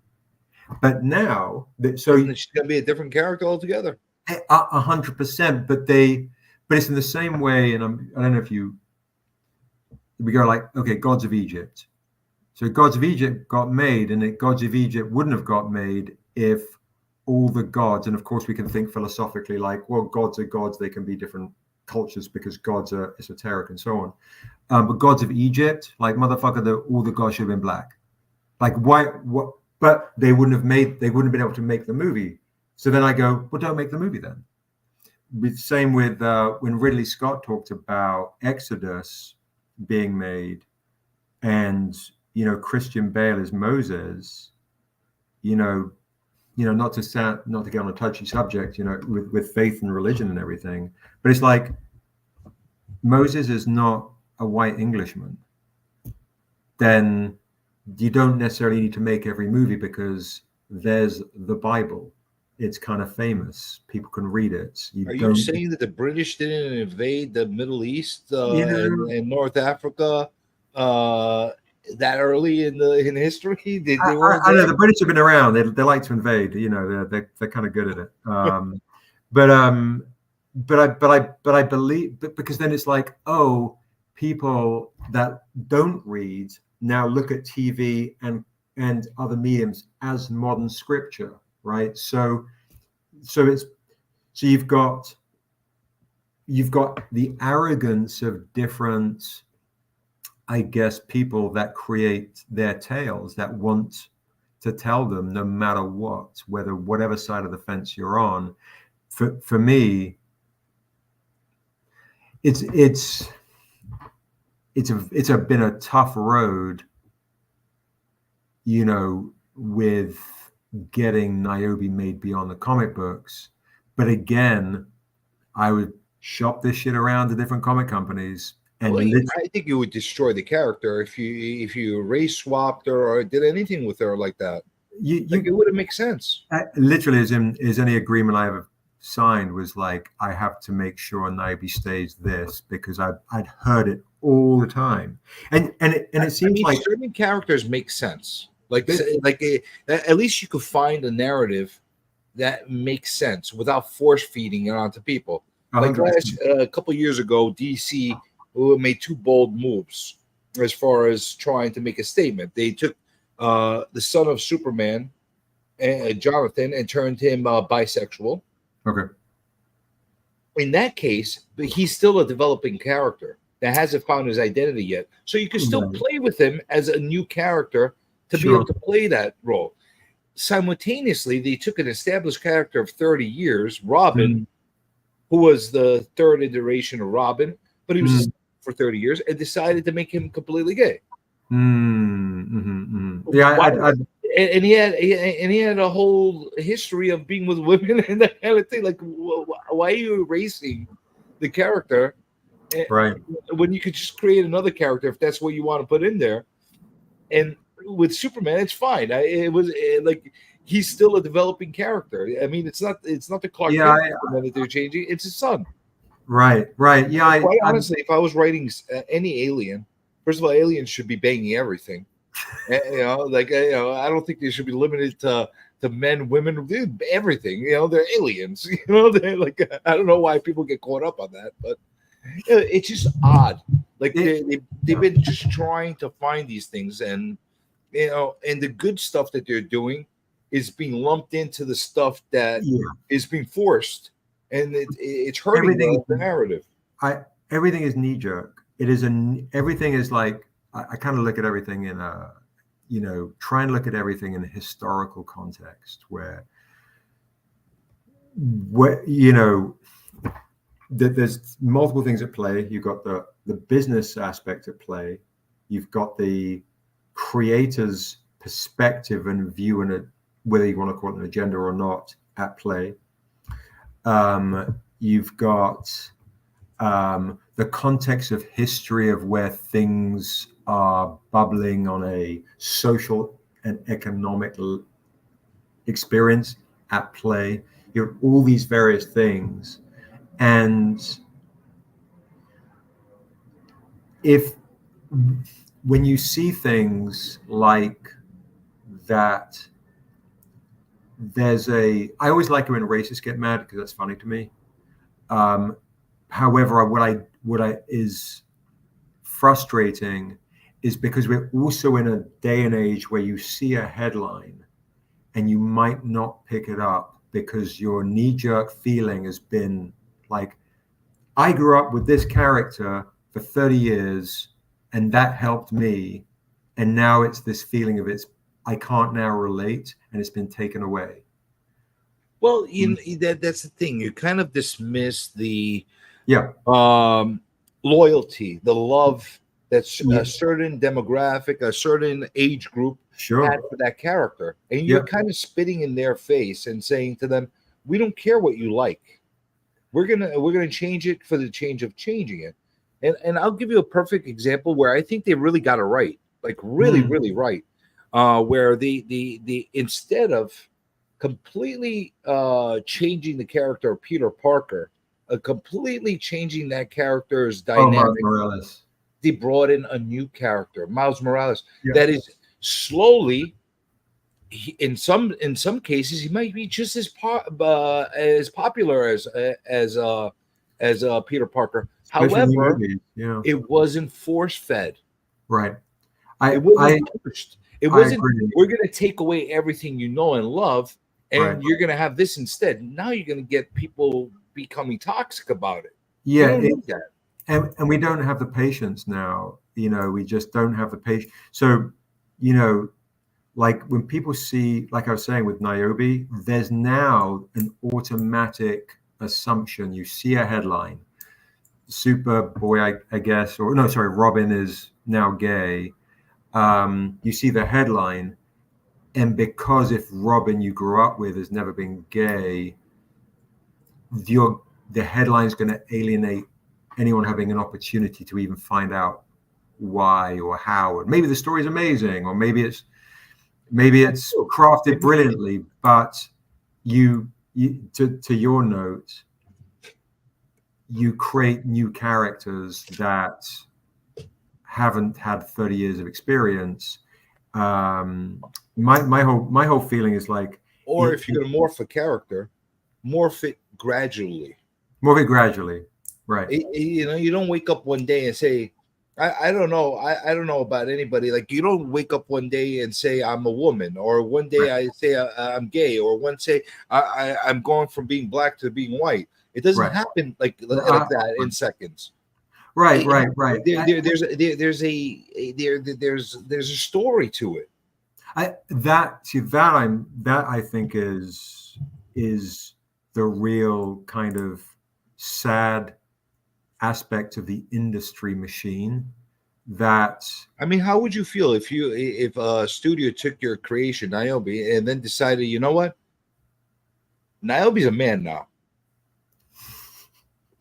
We're not gonna give you like we'll give you a quick little story of how that happened, but she became a man. Yeah, it's 2023. We want to be up with the times. Now she's a man. How would you feel about that? That's your character. That's your baby. For sure, 100%. Yeah. How would all the fans that read your book every time you release a new book? How would they feel about it? 100%. No, I think that's just the reality. Is the corporate machine, the machine of a comic, won't. It feels like, and you probably read a lot more comics than me. It felt like back in the days I know this from TV and movies and things. We were allowed to be more patient with our storytelling. So you have TV shows now where plot has to be the first half an hour of the first pilot to go, okay, here's the plot, everything, now you can strap in for the ride. In the old days, you didn't know everything. You had to be patient. You were excited, like, ooh, what's happening next week? You were allowed to tell. A cliffhanger. Your cliffhanger. You're allowed to be patient with the storytelling. The big knock I have from certain readers, if people don't like my stuff, they go, oh, I was bored. I didn't get it. Like, I'm not going to give you everything in the first 6 or 7 pages. Maybe not in the first issue. But hopefully I've given you enough of a bite to be like, oh, I want to bite more of this apple. And by the time you're done with the apple, you go, holy fucking shit, that's delicious. But I knew I missed a whole bunch of that salad. I need to go back and continue to eat because I missed a bunch. But that's not what a lot of the companies that put out these titles, they're like ocean liners. They can't like, they just make a move and they're like, all right, this is it. We can't take the time. We can't nurture this. And because of that need from a lot of people to want to see a story from beginning to end, do you feel that the trade paperbacks have become an essential part of what you need to I do. Yeah, because it sucks, because also I think what it does is it does do a disservice to folks that like me, where I have no agenda. I don't give two fucks. I don't do this shit because there's a hashtag trending. I don't do this shit because suddenly diversity for 2 years is going to be catchy and then no one gives a fuck again. I'm on my own path and this is the shit and I don't give a fuck. And if people think like, oh, that guy Stranger Comics, I saw that shit. That must be that woke shit. Go fuck yourself. I don't care. Cool. You pick it up and you read it. You take a chance. You go, oh shit, this has weight and depth and character and there's a necessity. I believe in authentic representation. There's a reason Niobe, like just to be real, there's a reason Niobe Shear's Life is the first nationally distributed comic book with a black female author, artist, and hero in the history of entertainment in 2015, and we're the motherfuckers to do it because there hasn't been representation. But there's suddenly like representation is like, oh, now there's dollars to that shit. Let's hurry that shit out. And it's money. It's there are some agendas because some people are agendary on both sides of the fence, but it is greed that drives a machine. Oh, absolutely. And who's your target audience as far as your books are concerned? As far as not in ethnicity or race or anything like that. Yeah. As far as demographic, as far as age group, who do you want to be your reader? Well, when we did Niobe, because it does come off mature. Yeah, for sure. I guess I grew up in the whole Yojimbo, kind of vibe. I like spaghetti westerns. I like, I don't like being, I don't like filtering my stuff. However, when I wrote Niobe Shear's Life with Amanda Stenberg, she was 15 at the time. We specifically made sure that was for her age group that could enjoy and embrace a young kind of reader experience, which felt right for a 15-year-old's perspective. But I would say, generally speaking, it's 18 and up. However, I do enjoy writing young reader tales as well, so they have their windows. Because then it's like Harry Potter, right? Do you want that younger crowd? I do, yeah, because you want that 12 to 16 crowd picking up our books. I do, because I believe I can plant seeds and they can water them, and in the ways of how to tell stories with patience and depth. Because then, between 12 and 16, at some point they'll hit 17, 18, and they'll get to experience the older. But I won't. But here's the difference: is when you read The Untamed, that is not for 12 to 16. When you read Niobe Shear's Life, that's that age group. I don't believe in trying to please everybody with a 4-quad audience stuff for my tales. I'm not a DJ at a club who has to play a little bit of jazz for the jazz crowd, a little bit of reggae, a bit of hip hop, a bit of rock, a bit of punk. No, this night I'm going to play nothing but punk. This night I'm going to play nothing but 60s reggae, so everyone can get their fuck on. So the books that are like, even the stuff that's 18 and over, I can see a 16-year-old reading and a 15-year-old reading without a problem. How do you bring yourself to their attention? How do you feel that would be the best way to have your stories in their hands and read? The 15, 16-year-olds, it's because kids, they don't have money.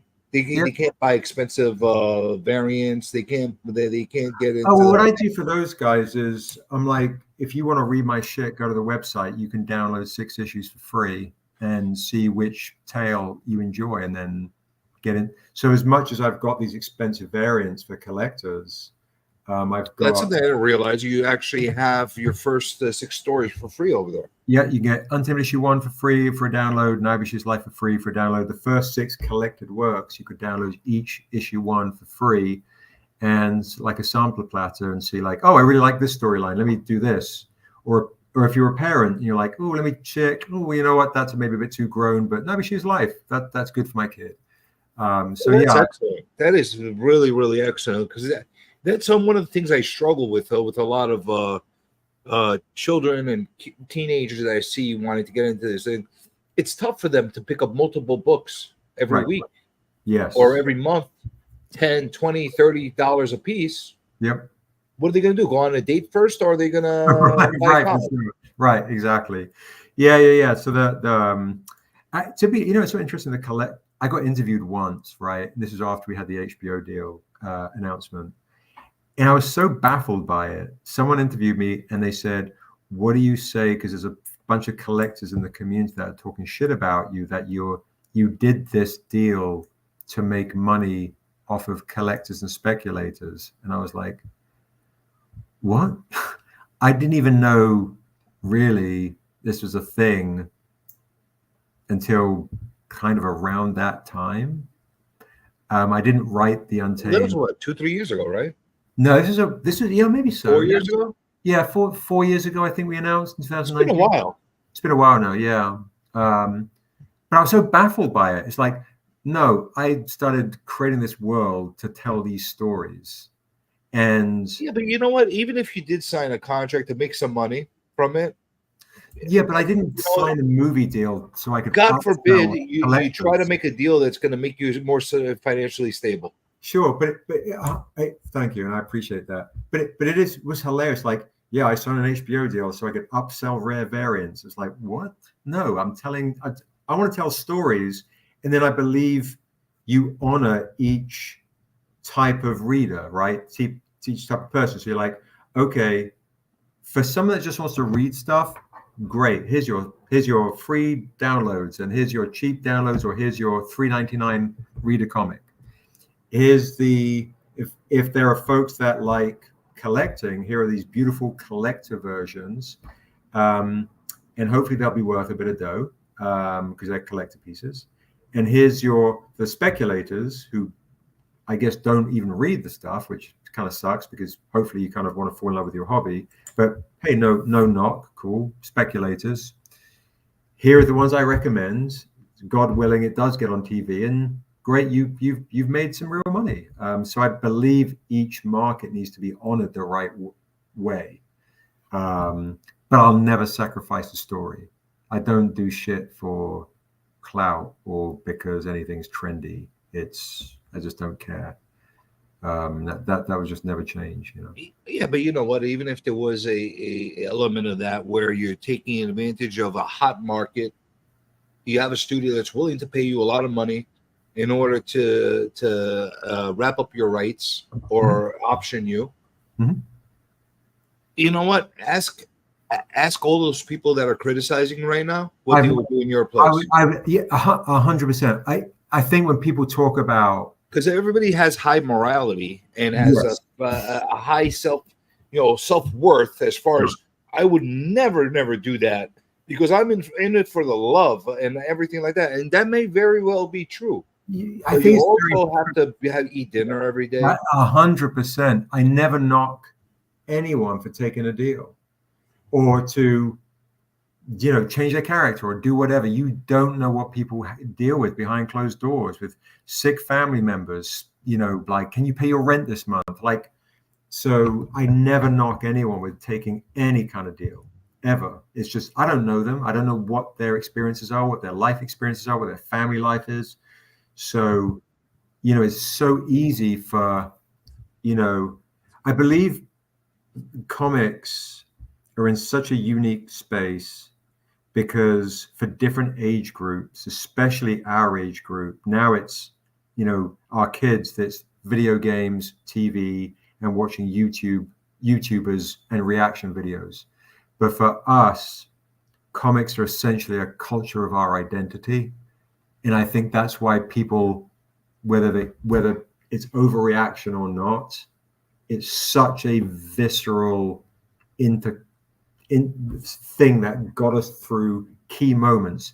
When I had celebrities that I work with in my booth and they're signing these comic books and people are coming up crying, it's only because they watched them at a formative time and it made an emotional connection when they were 13, or they got over a loved one, or they fell in love with somebody on this movie to this person, and it creates emotional real weight and connection. So for us, I think from maybe 35 and up, comics are that religion for us that now and again might cloud certain realities to allow other people to have other opinions, but we have to kind of that's like, oh, I helped get over X, Y, and Z because of this comic book or because of this character, whether it's Robin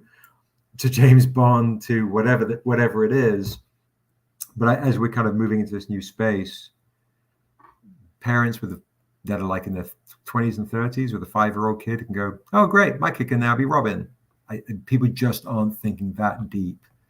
And the studios don't give a fuck. They're capitalizing.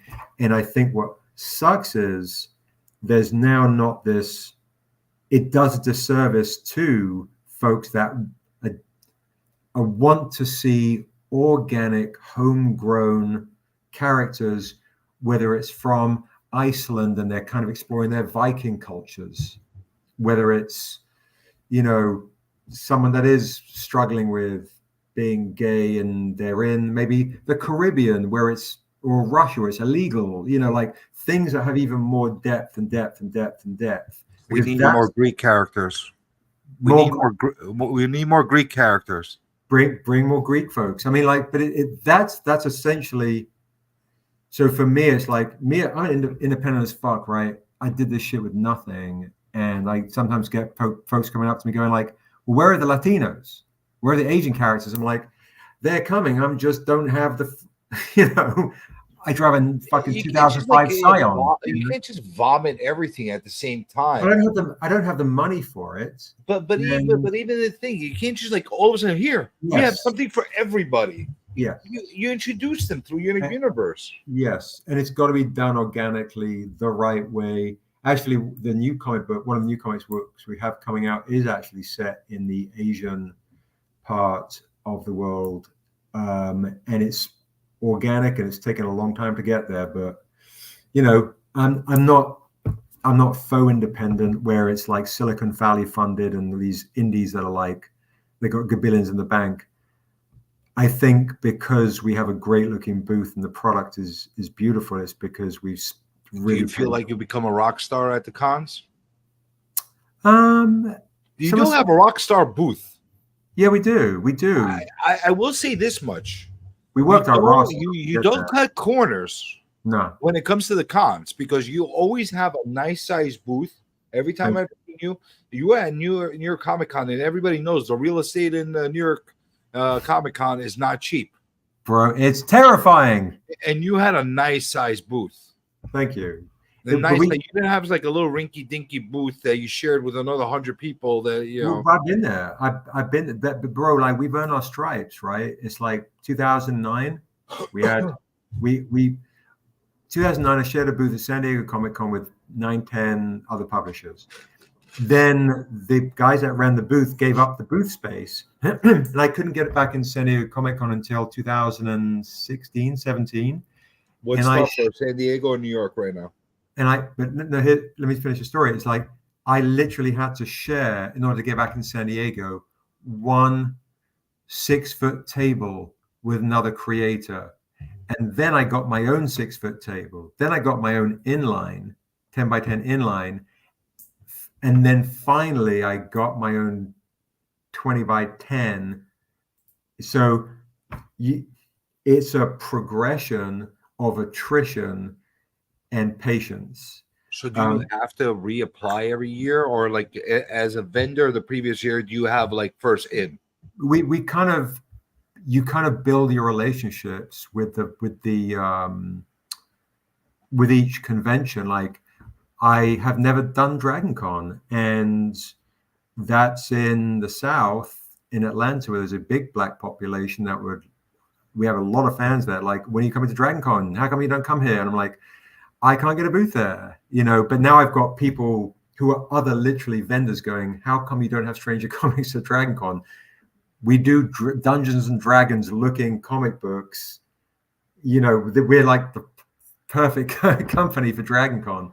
But I don't knock them. It's like, yeah, you've got They got tons of other vendors they have to honor that they've built relationships with, and you don't want to kick someone out to make room. So, you know, I'm just I kind of try and look at everything as take a step back and be in just context, always context, and so I don't take anything personally. But your question is, what's harder, tougher, Dragon Con or San Diego? New York or San Diego? That's right, New York or San Diego. I think there's a guy that runs ReedPop that has treated me incredibly well. So I absolutely love this dude named Ryan there. But I've had some doozies before.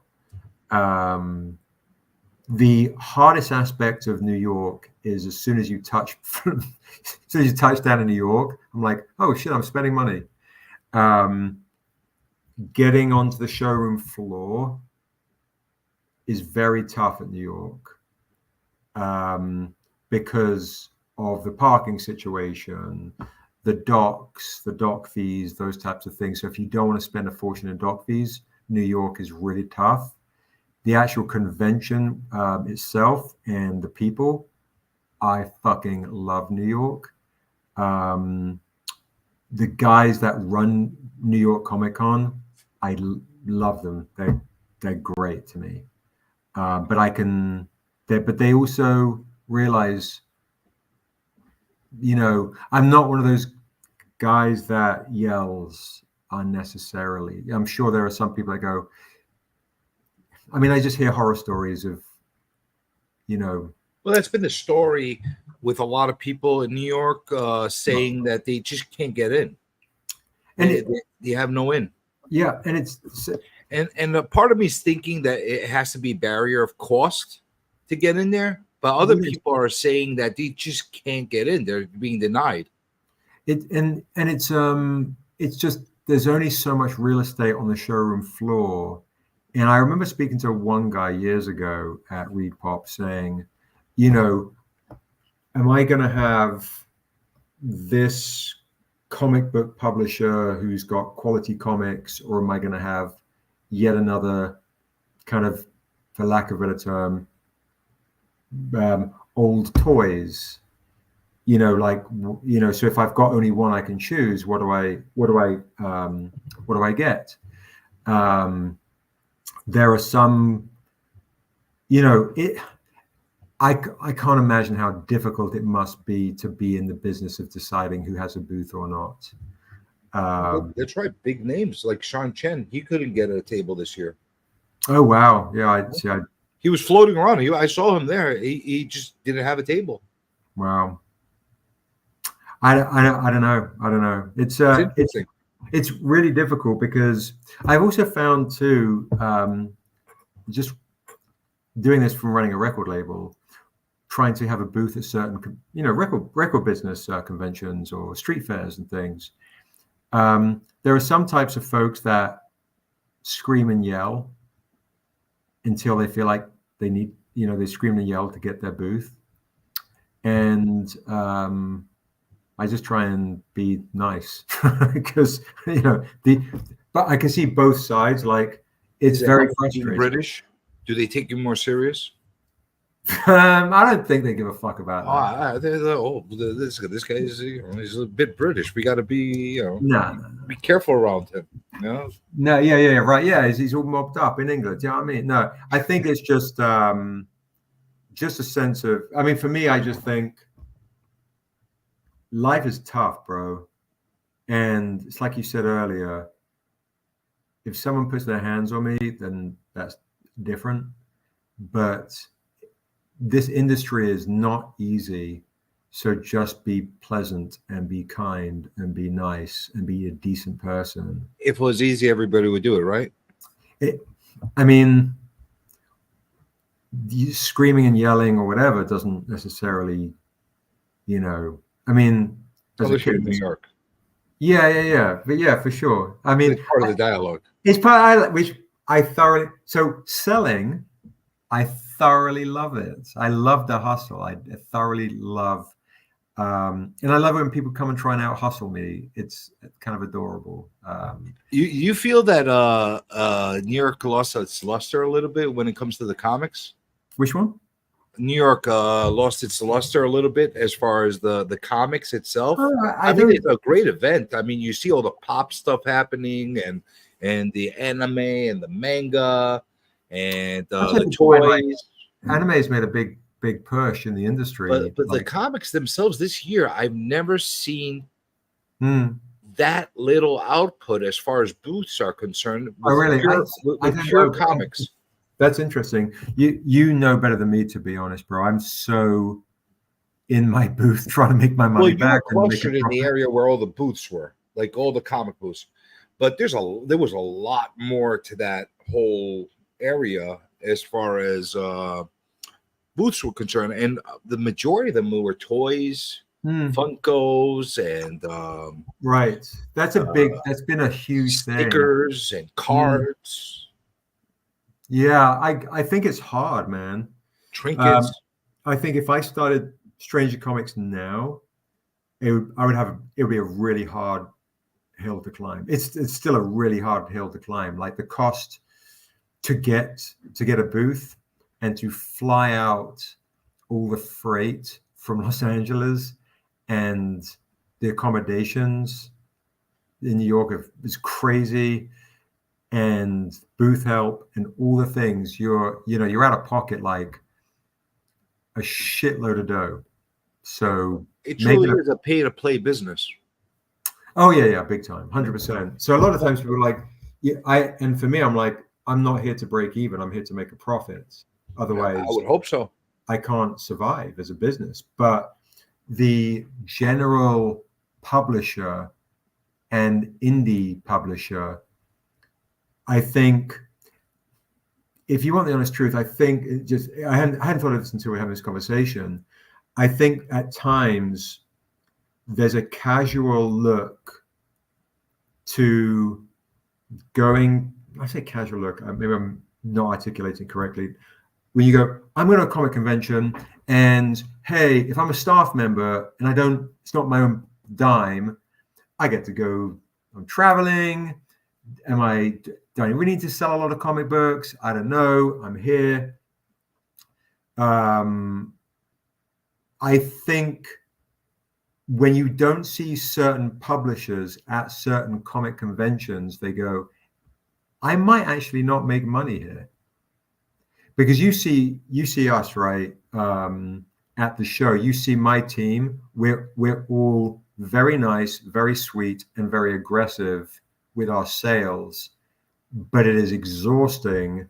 And if you don't make that money, oh my God. I went to your booth to say hi, and I couldn't leave without buying something. I was like, "What the hell? This guy's like, he should have been from New York."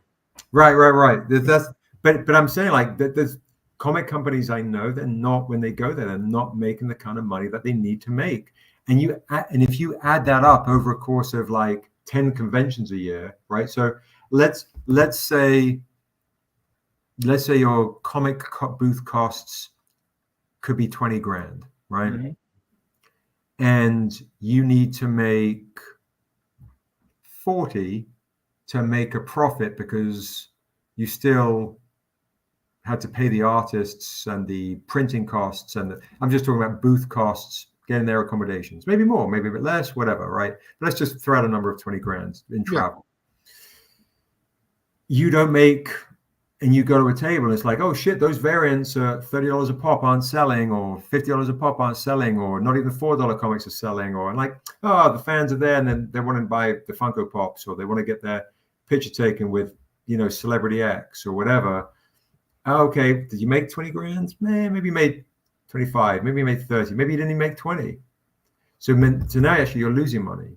The bare minimum would be the objective to double at least, right? Your costs. I think it has to, but you see. Well, the problem is a lot of the people that are in your position, a lot of the indie guys, a lot of the self-published guys, they're not businessmen though, and they have to go through a lot of growing pains to understand the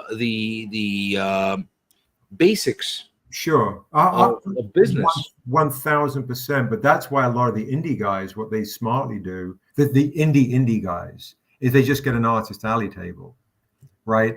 You're an artist alley table. It costs a lot less. You can just, whatever you take on the plane with you is what you can. You sell out, boom. Maybe you make a profit of 500 to 1,000, and you've got a few more email databases, a couple of interviews, you're good. A lot of indie guys talk to me and say, I want to get to you.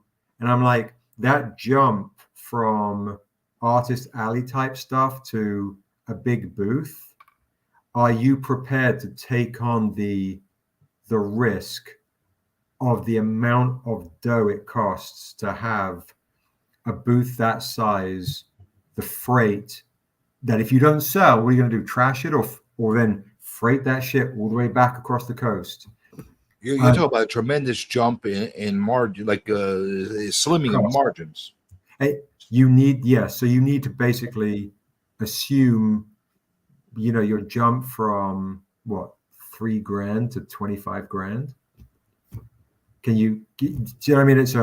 And if you don't make that, so I think some of the publishers, it might be a situation where some of these publishers are going, I'm not making enough money at these comic conventions. So if I'm losing $5,000 to $10,000 over 10 conventions, that's, well, it could up to about $80,000 a year, $100,000, like sustain that over 5 years. That's $500,000, so it might be a combination of people not making enough at some of these conventions that are expensive, which I could understand. So we're talking about how tough it is to be able to do the convention circuit here. How tough is it to do it in Africa? That actually was crazy. Because this actually, when you showed me this and you were talking about this at your live, one of your last lives, sure, and we talked about a little bit more at the con. First of all, I didn't even know they had a con in Africa, to be quite honest. Me neither. And so you got me intrigued. Tell me all about this experience, because I think everybody in the world wants to hear about the Africa con. Yeah, it was incredible. It was so there's an artist, the artist that did that cover, Tahani Farr. She also did, I forgot to tell you guys, Tales of Sunday issue 4 dropped in stores today. So that is Tahani Farr's cover right there. That's the Canaan White joint. So you've got these two covers you can get. Cover A, cover B, go get Tales of Sunday issue 4. I've totally forgot to let you guys know. These are in stores, dropped today. But this artist here, Tahani Farr, amazing artist out of Mexico, beautiful lady. She is now kind of a big deal. Her first ever cover was with us for San Diego Comic-Con. She is lovely. She's super lovely, right, K-pop? And so this was a San Diego Comic-Con last year. Her first ever cover was with us, which is a crazy to think. Now she's super big time. Is she got invited to go to Comic-Con Africa. And then she was over there going, Seb, you have Niobe fans here. And I was like, first of all, Comic-Con Africa, what? And so she put me in touch with the guys that run it. And they very graciously flew me out, and one of my guys. Flew you out. That's excellent. Yeah. Which is because I was about to say, please guide us through the expenses of that trip. Yeah, right. Along with the experience when you're actually at the con. So we did. Here was a beautiful thing. So we got, so basically they flew me out and one of my guys, and they put us up in a beautiful hotel. So it was all, they treated us so kindly, and I couldn't afford to ship all the shit out there. So what I did is I did what some of my fellow indie guys do, is I took suitcases worth of stuff, and I printed that comic that you have there in Johannesburg. So I printed locally on a local business, and printed that Comic-Con Africa exclusive in South Africa. They're literally printed in Africa. Super smart. Thank you. And we did 3 panels, and my fellow author who wrote that with me, she's the actress from Underground Railroad, and she also played Viola Davis's daughter in The Woman King. So, and she's from South Africa, so she is a big movie star out there with a couple of million followers. And we were on the main stage. It was literally like being a San Diego Comic-Con on the main stage, and people going crazy, following us to the booth, lines, crazy shit. So you were a rock star there. Well, here was a crazy shit, bro. She was a rock star. I was like, you know, like, I don't know, like I would say a roadie, but that doesn't make sense. I was like a one-hit wonder, kind of like tagging along. I was like the bass player or some shit. But it was amazing. So here was the crazy thing was there was a collective there named, so it's called Afro Geek South Africa, and they came to the booth and they were like, we're huge fans of yours. Can you come and see our booth? So I was like, you know what? I never do this, but yeah, I'll leave the booth. It's much smaller. It was like a 10 by 10. Our booth was. So we're going out. I was like, oh my God, this place is huge. It was kind of like an equivalent of C2E2 or maybe Emerald City Comic Con. It was like 100. Yeah, it was big, bro. It's like 100,000 people indoors, outdoor stages, music. It was incredible. It was absolutely incredible. And then I went round to this collective, Afro Geek South Africa. Shout out to those guys. I met these young comic artists and animators who are like, oh my God, you're Sebastian Jones. I can't believe I'm meeting you right now. Because of you and Niobe, I've written my comic book. Can you see it? And I'm like, I'm like, what? You know me? It was so humbling. And like one guy's like, can you meet my mom? I'm like, sure. He's like, Mom, this is Sebastian Jones. She's like, you know, proud moms with their kids, making their comic books. And I'm like, whoa, I'm here in Johannesburg, South Africa, this continent which has inspired, obviously, a lot of the introductions to the world of Asunder. And it was always kind of a life goal to go to somewhere in Africa, specifically South Africa. And here I am, Niobe has taken me here. And that painter that K-pop is talking about, again, here's another cover that she did right there. That is Dura. Look, I got that. I got that. You got that one, yeah, bro. Oh, yeah. See, there you go. You got the New York Comic Con exclusive of that. Yeah. You harassed me until I bought one. Yeah, good. Yeah, that's the one. Yeah, perfect. So there you go. And then if you see that comic journey, the comic you've got, the Africa one, you open it up. It's actually a flip book. It's a preview. Yeah, I noticed that. It's a flip book on both sides. Honestly, I didn't care what it looked like on the inside. I when I saw that logo on there, I'm like, I want to buy it. Thank you. Because one, I've never heard of AfricaCom. Yeah. 2, it completely intrigued the hell out of me. And I tell you what was really beautiful about it was it felt like I was in California or New York. And this was Johannesburg, by the way. This is Johannesburg, yeah. They have one in Cape Town in April, which is a bit smaller apparently. But I'm just hoping they were like, yeah, you were great. Come again.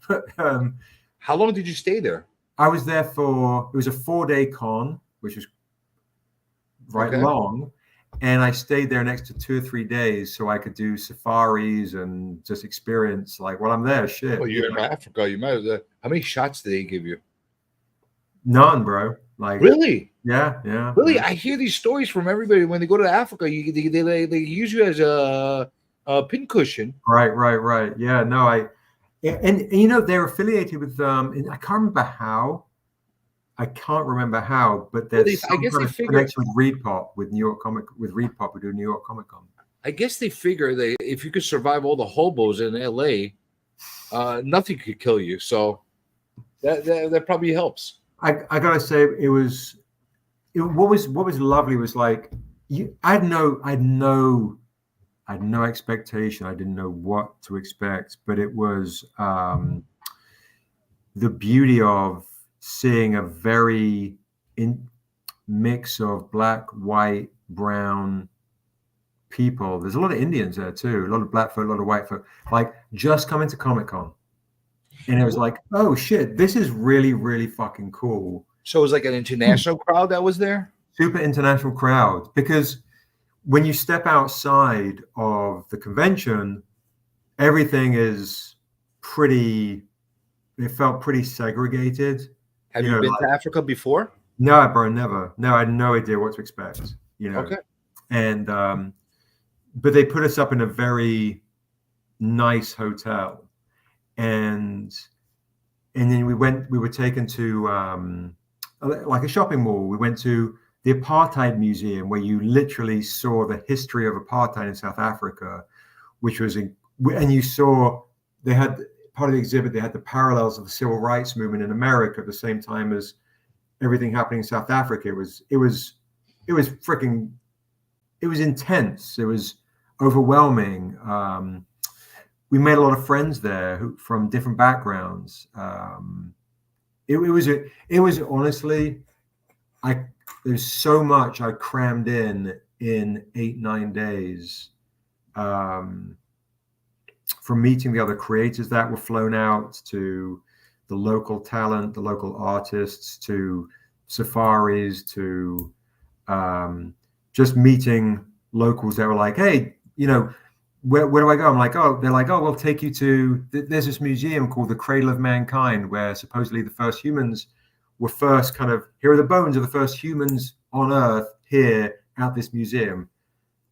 So it was just, it was really beautiful, bro. Sounds like an amazing experience, like truly an amazing experience. It really was. And I tell you what's really interesting is I experienced this, and this is why, and I meant to say this earlier when we were talking about representation and agendas and all those things. I'm very in a bit of a bubble, I think, because I'm just literally trying to create the stories I want to tell.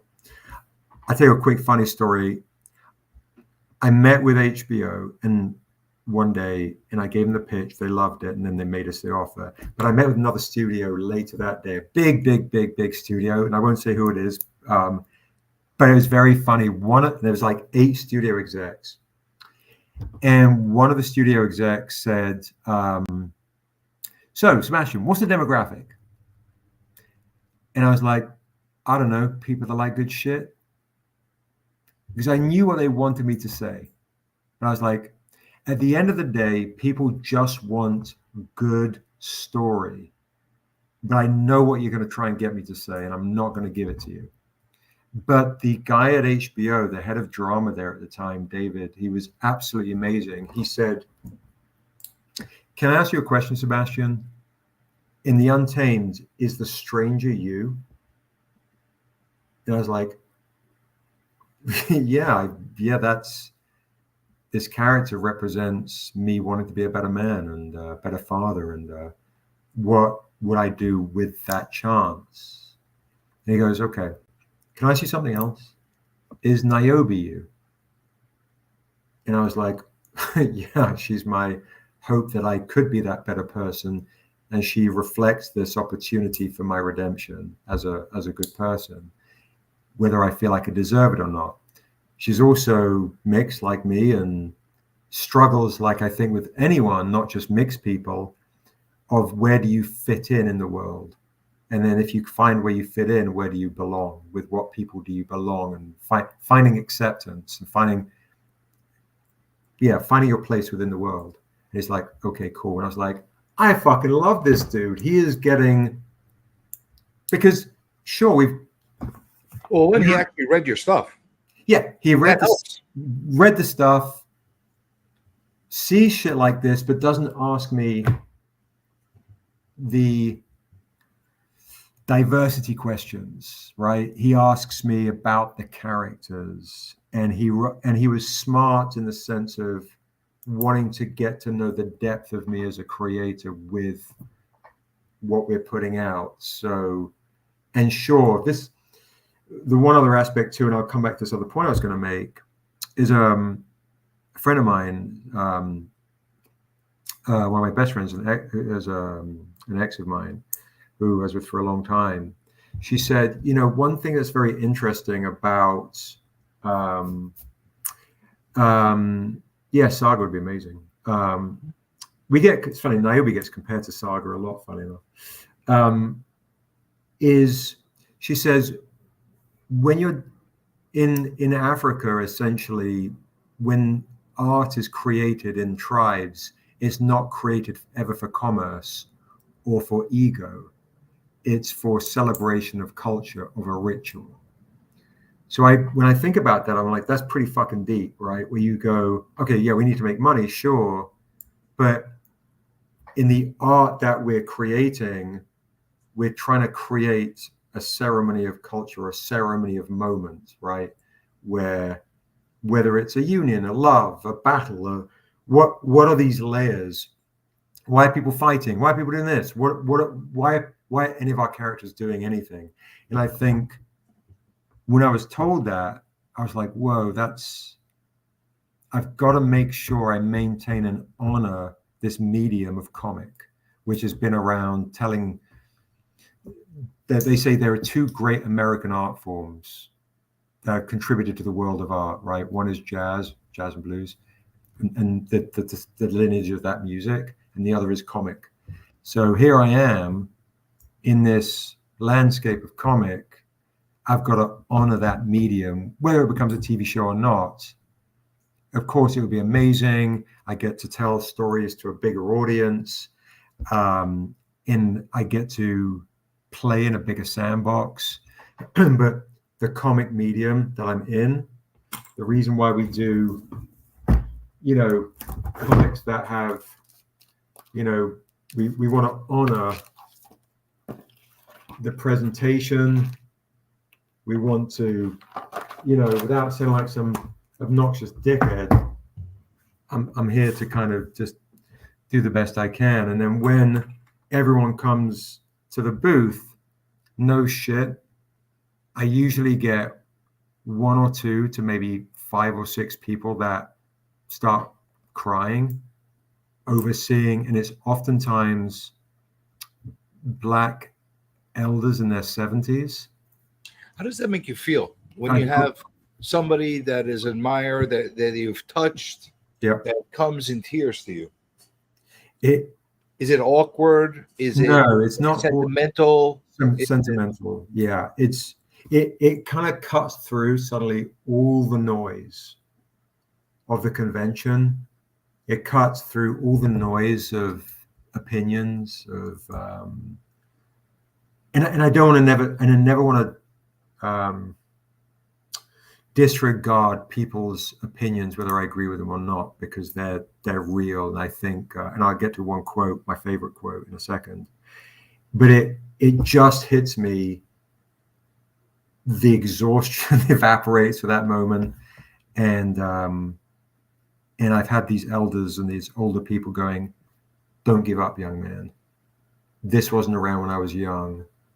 And I can tell ancestors are speaking through you. I can tell the stories that you're telling are that it's not just what unfortunately a lot of companies do, like, oh shit, we need one of these Black Elf comics real quick. Those guys are doing good.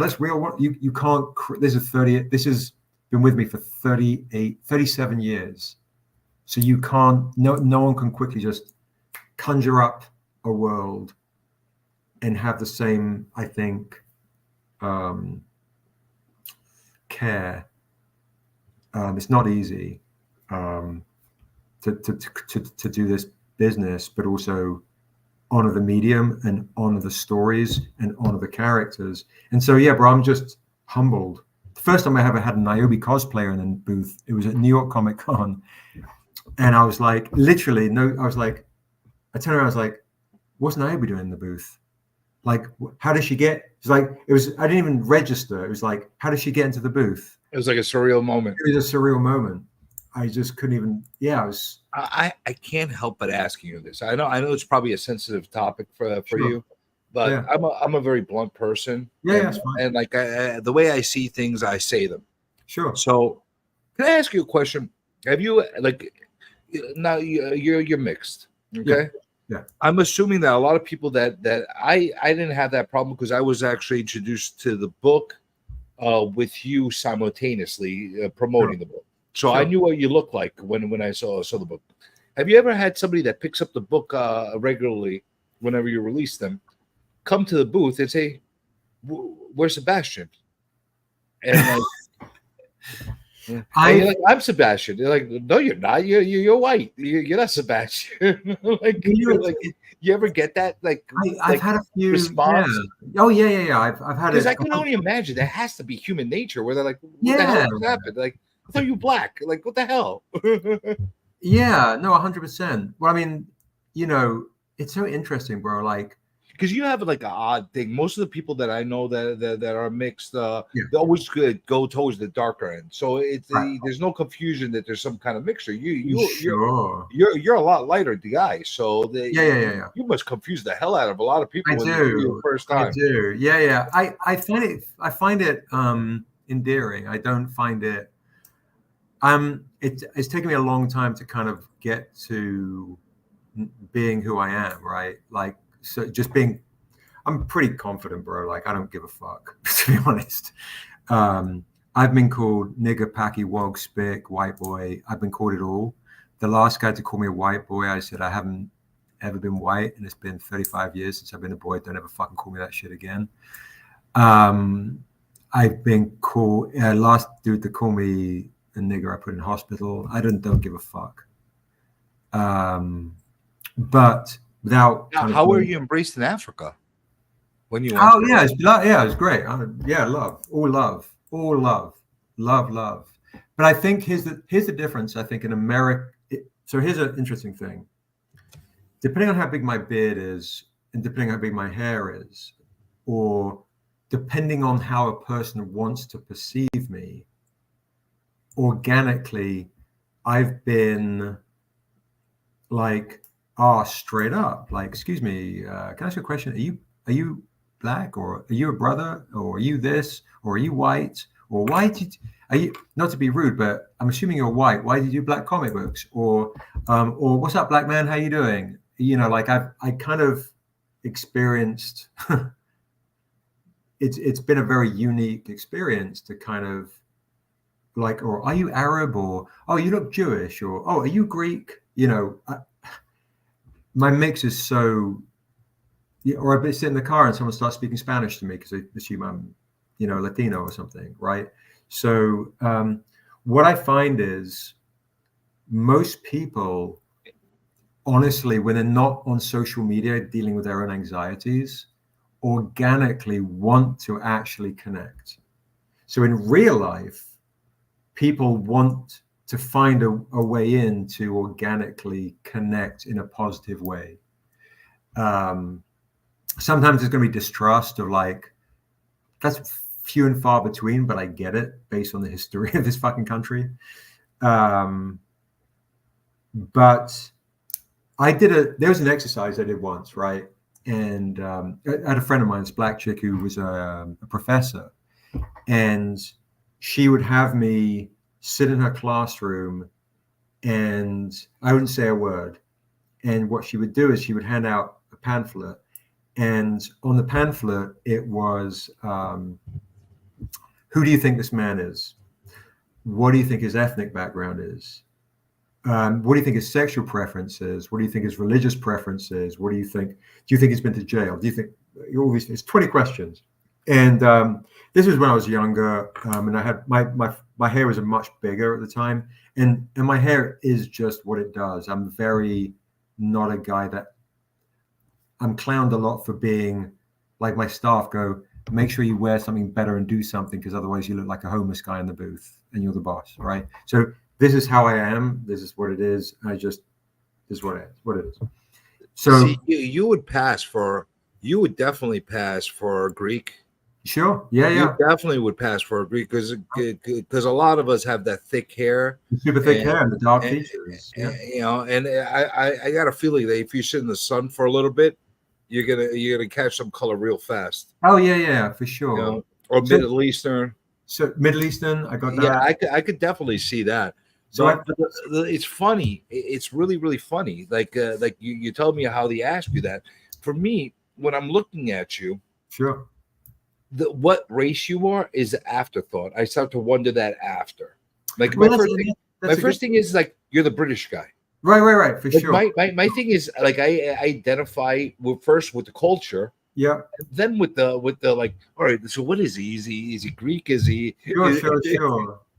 is he Arabic? Is he what is he? Yeah. Well, that was a crazy thing with this exercise this lady did. So when we did it in the hood, because she taught like a fancy kind of white schools, but she also taught in taught it inner cities. It was like 80 to 90% of the black people put down I was light skinned black or mixed black. 89% of the Latinos put down I was definitely Latino of some sort or mixed Latino. 100% of the gay people put down I was gay. 100% of the Muslim people put down I was Muslim. 100% of the Jewish people put down I was Jewish. The only people that didn't were the white people put down I was clearly not white. And when we did it around 9/11, all the white people put down I was Arab. So what I found was most of the non-white people wanted to find some kind of like Connection, right? Connection. Yeah. It was really interesting. And I've had the experiences. Literally, it was the other day when I got asked to be. How's that supposed to be Mexico, Mediterranean? Because we make gyros and they make tacos that way. I don't know. What the hell kind of connection is that? But I see that's the thing that to me, bro, is like I love it and I find it organically. People want to connect. It's media. It's online. It's fear-based stuff. Like I've walked down the street and literally this happened. I walked down the street and an Orthodox Jewish guy walked past and he's like, "Oh, Shabbat Shalom." I'm like, "Hello," and then within the next minute, black Muslim dude walks past and he's like, "Assalamu alaikum, my brother." I'm like, "Hello." So this has been my very unique journey since I've been a boy. And at times when I was younger, it was tough because it was like, oh, now and again I'm dealing with crazy racism, or I'm dealing with like, oh, I need to find a place where I belong, and there's no one group I belong. You never felt that there was a group specifically that embraced you wholeheartedly as a kid? Yeah, I felt like when I was young, what was interesting when I was 13 was I discovered hip hop as a young kid in England, but I also discovered James Brown, "Say Out Loud, I'm Black and I'm Proud." And that was, funnily enough, the thing that clicked with me the most, because I was dealing with a lot of racism from teachers and older students, like, fighting, like being 13, having to fight 18-year-olds, like curb stomping,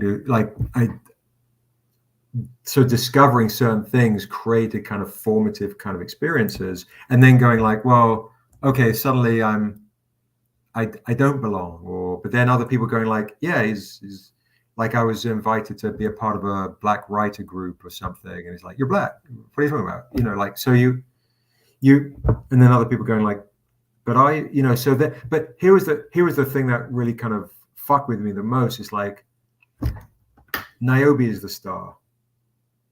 These creations of the star, the more, and I understand I have a unique perspective or a unique life experience, like we all do, but I think as far as a creator of color and a mixed person, that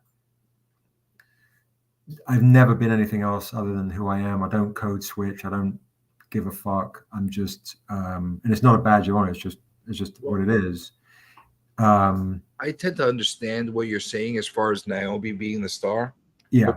Biggest reasons why I like doing these interviews with you and a lot of other creators behind the scenes on it is by understanding you, Yeah. and understanding what you're composed of, and Yeah. how your mental mindset is. It helps us relate to the character in a different way. Sure. It helps us connect in the way where it's a little bit different. Yeah. I think you're right, bro. I think that's really I think it's really cool. It's very, when we announced HBO, I told the publicist, I was like, I don't want to be in it. I don't want my face to be in it, because Can I be in it? I have Uh, nice hands. we announced this shit years ago, but we're not there anymore, bro. Well, dude, on the next thing that you get option for, if they need somebody to be like a hand double, I'm very good. Well, you got good hands, bro. You got pretty hands, what can I say? These are very, very like I soaked in them, Palmolive. Do you remember the movie Boomerang with Eddie Murphy? Yeah. Okay, so my first fiance was the hand model on the cover of the movie, where Eddie Murphy's there and getting the bow tie pulled. Oh, get out of here! Yeah, so random. I want that job. I saw someone said a documentary on Ginger Baker. I fucking love Ginger Baker. Cream, great band, and Ginger Baker toured with Fela Kuti, Nigeria's the king, the god. The originator of Afrobeat, Fela Kuti, did tour with Ginger Baker, 1970. I'm a huge music head, so I saw that. I was like, Ginger Baker, great, fucking amazing drummer. But yeah, no. So my experiences of being mixed. I think the cool thing is it has kind of given me an opportunity to really be able to communicate in my own life experience way to these characters and through these characters, and also in a human way, kind of past kind of the talk, which is the talk of the agenda talk and all these kind of things, just to get to the root. I just need to get to the root, because I feel like these characters that we're telling is more important than those kind of conversations at times. And I understand why, because these are affecting us on the left, the right, the center, black, white, gay, straight, everything in between. But I believe there are, and again, it's maybe some fucking lofty John Lennon kind of thought or whatever is, I think there's elements of us to get to a real human level of empathy that then will allow us to kind of say, okay, let's fucking celebrate all of our uniquenesses, our differences of culture. That shit is beautiful. That's dope as fuck. Oh, I didn't know that. I can understand. I can learn from you. You can learn from me. And we also are tied by basic human shit of family and faith, in whatever that faith is, but core shit at the root. And it's like Niobe essentially is just a girl trying to find her place in the world, and the world is basically, you got to save us, but I don't know if we really accept you, but you got to save us. And then she's like, well, then fuck you, then I'm going to destroy the world. And then, but fuck, I got to save you. Like she basically is, she's half angel, half demon, to reflect the duality of spirit that we all share. And she's trying to find her tribe, and that's symbolic for all of us, really. You know what I could tell, and I could definitely appreciate about the way you're talking right now. You could definitely see that you have a true connection with the character. There's emotional connect that I feel is lacking from a lot of the creators these days, because I feel that, yes, it makes sense to create for the potential of creating a wonderful IP, Sure. and to get option. Yeah, that's all part of the mix. but you could tell that a lot of people don't have that connection with their characters. It's a business.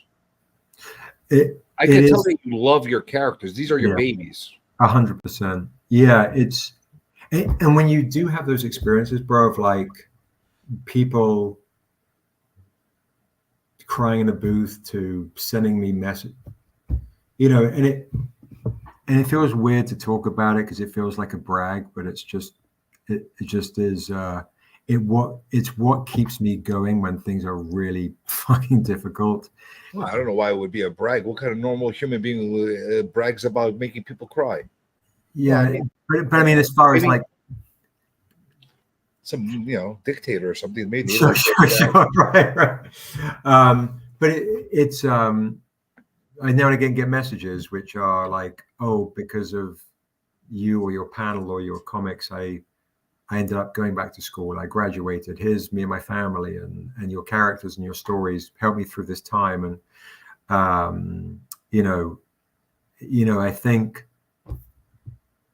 I gotta honor that. And I tell this to creators too. Like, I don't knock anyone that gets in the industry they think it's like a lottery ticket. They think it's like, oh, I can make a comic book, I can make an option, I can make a movie, I can put my kids through college. Cool. But if they don't learn the craft, they're it should be all part of the picture, not the picture. And you can learn that along the way. And but I think the biggest issue that some folks have is that kind of have that focus is if they don't learn the craft. And if you don't honor the craft, no movie studio is going to fuck with you anyway. Because the amount of IP that's out there is so overwhelming that, and I also say this to young, creators as well. I'm like, okay, let's say you get lucky, your comic gets picked up and you get an option, get an announcement. So speculators, few buyers go, oh shit, this might be something. I'll buy a few more comics, a bit more notoriety for a few more new readers that love your stories. Cool.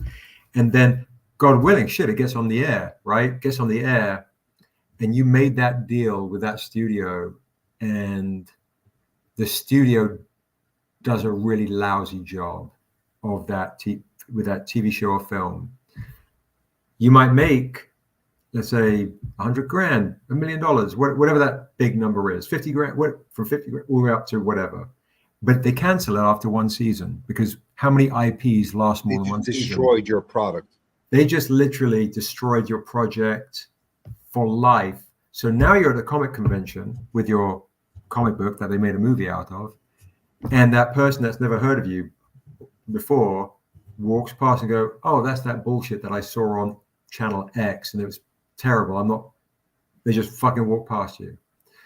So I've turned down a lot of crazy stuff because I felt in the same way I started Stranger Comics. And I don't know if it's right or wrong. It's just what my journey is, I guess.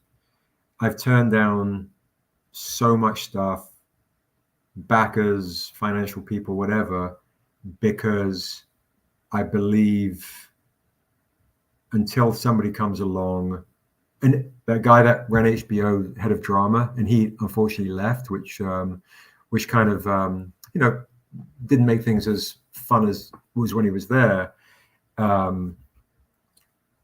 You got to work if you can with people that's as see the vision for what it is and what it can be, and honor that if you can, So that's my journey, bro. So I'm gonna read you a small thing from the Untamed, which is the reason why everyone. Perfect. Let me make you big. I'm also gonna say this: if they're gonna fuck up your project, let them fuck it up the worst out of everybody. At least you become notorious. Yeah, okay, right. You become the worst comic movie ever made, or you become the worst. Then you'll get attention in a different way. You get the Razzies, you get all the things, and they're like, "Oh my god, the comic is amazing. Why did they fuck that up? The comic is amazing." Yeah, absolutely. So this is the Untamed, and I'll give you guys the pitch. And I got to chip off in a little bit. Yeah, we're gonna wrap it up. I know that I dragged you out a long. No. It's. I really enjoyed it, bro, and I really appreciate you wanting to get to know me. I just got a couple of questions that are starred, and you read your passage. You could let everybody know what you're up to, and I'll let you loose. You know, I appreciate it. I tortured you extra this interview because you made me change it from last week to this week. So I had to. No, right, right. No, that's fair. That's fair. So, guys, The Untamed is where you first meet Niobe. This is essentially, it's been optioned a few times. This is the thing that everyone comes. They see Niobe. They see the big picture of Niobe. Let's say one of these type looking pictures. And this is where it all begins. So The Untamed is the story of a man who's stuck in purgatory. And after 10 years, the devil comes along and he says, I'll give you 7 days to reap the 7 souls that murdered you and your family. He says, sign me up. He takes a drifter's return to a one-horse town in a huge world. And as his memory comes back, he realizes when he was alive, he was a bad man and maybe he deserved to die. Now he's on a path to save his family. Well, on his path of vengeance, he meets a little elven girl called Niobe.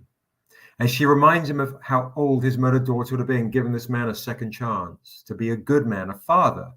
He only has 7 days. The kicker is, what if she's one of the 7 souls he has to collect? And the devil set the whole thing up just to find her. It becomes a story of, would you damn your family to save the world? Because if Niobe can stay alive in The Untamed, a sinner's prayer, named after a blues tune, Ray Charles' Sinner's Prayer, Niobe will grow up to become my world's Luke Skywalker, the face of my franchise. Now, this book, concept art by Hyung of The Last of Us. We worked with him since when he was still in college. He did that cover there, a whole bunch of covers for us over the years. Now he's not affordable anymore, huh? Oh, he still does covers for us. Fucking better do. Been with him since the jump. He doesn't forget you guys. So if you're fans of The Last of Us, he did like these covers here for us here. He also did these ones of Niobe and her nemesis Assessor. Wow, that's amazing art. Do you ever keep any of the originals? Yeah, I do have some originals. Yeah. You ever? He also did our very first ever, like early concept art, building out the town. Like this is OG stuff. So if you're fans of The Last of Us, this literally, you want to get The Untamed. Now the main interior of the book is painted by Peter Bergting, who's known for working with Mike Mignola on a bunch of stuff, Christopher Golden. He also did covers for Harry Potter and Lord of the Rings in Sweden. But this is like showing you a glimpse into how beautifully he painted this book based on my guy Daryl May's layouts. But I'm going to read you a small passage from The Untamed so you can see how I write. And this goes like this. It's a special moment when you bleed a man. A bond is formed, just you and him. To break his body, to gut his joy. But what of his spirit? When you look into his eyes, you'll know. In those last moments, the last breath will let you know. But the heart is a deceiver for the mind, a girl once told me. That's from this passage here, when the stranger goes to dig up his sword from the grave of his wife and child to do the devil's deal and return to the town of Oasis.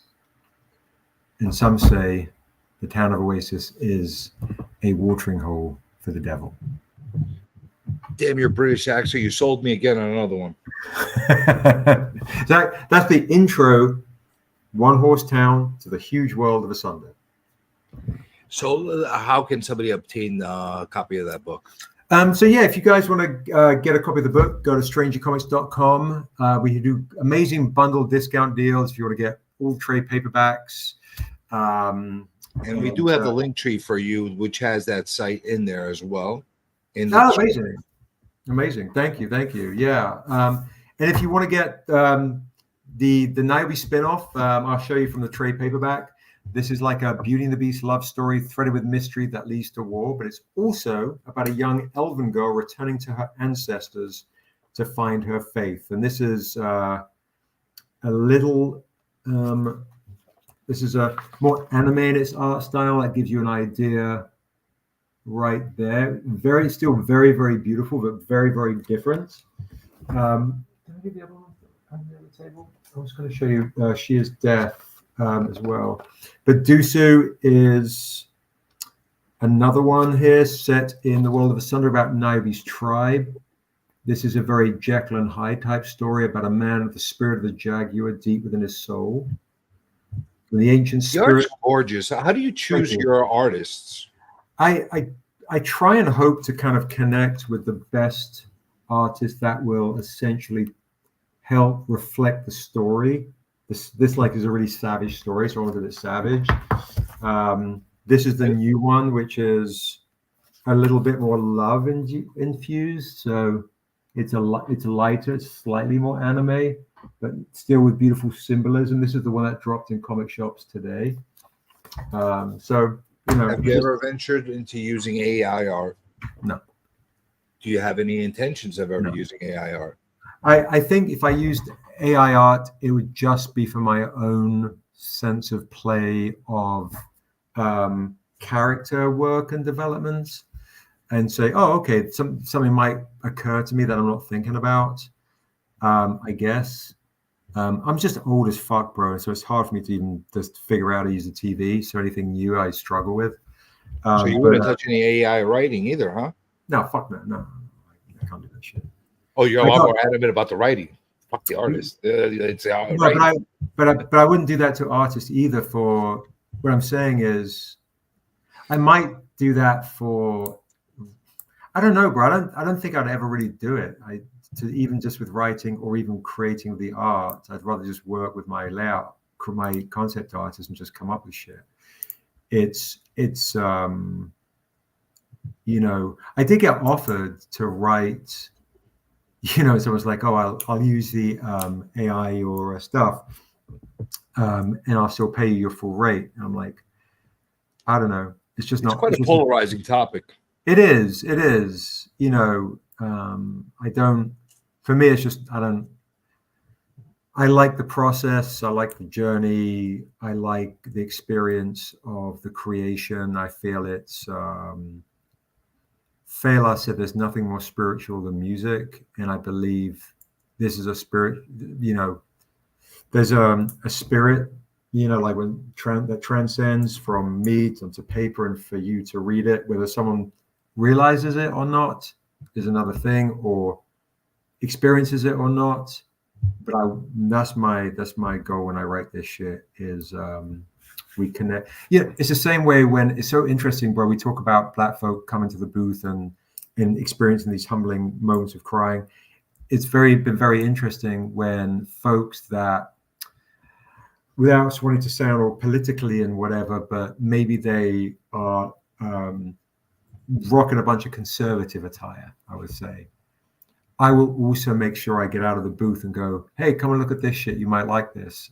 And they look like, why are you talking to me? And I go, because you like this shit. Come and have a listen. And I pitch them the story and they go, that sounds like a really good fucking story. Okay, I'll buy it.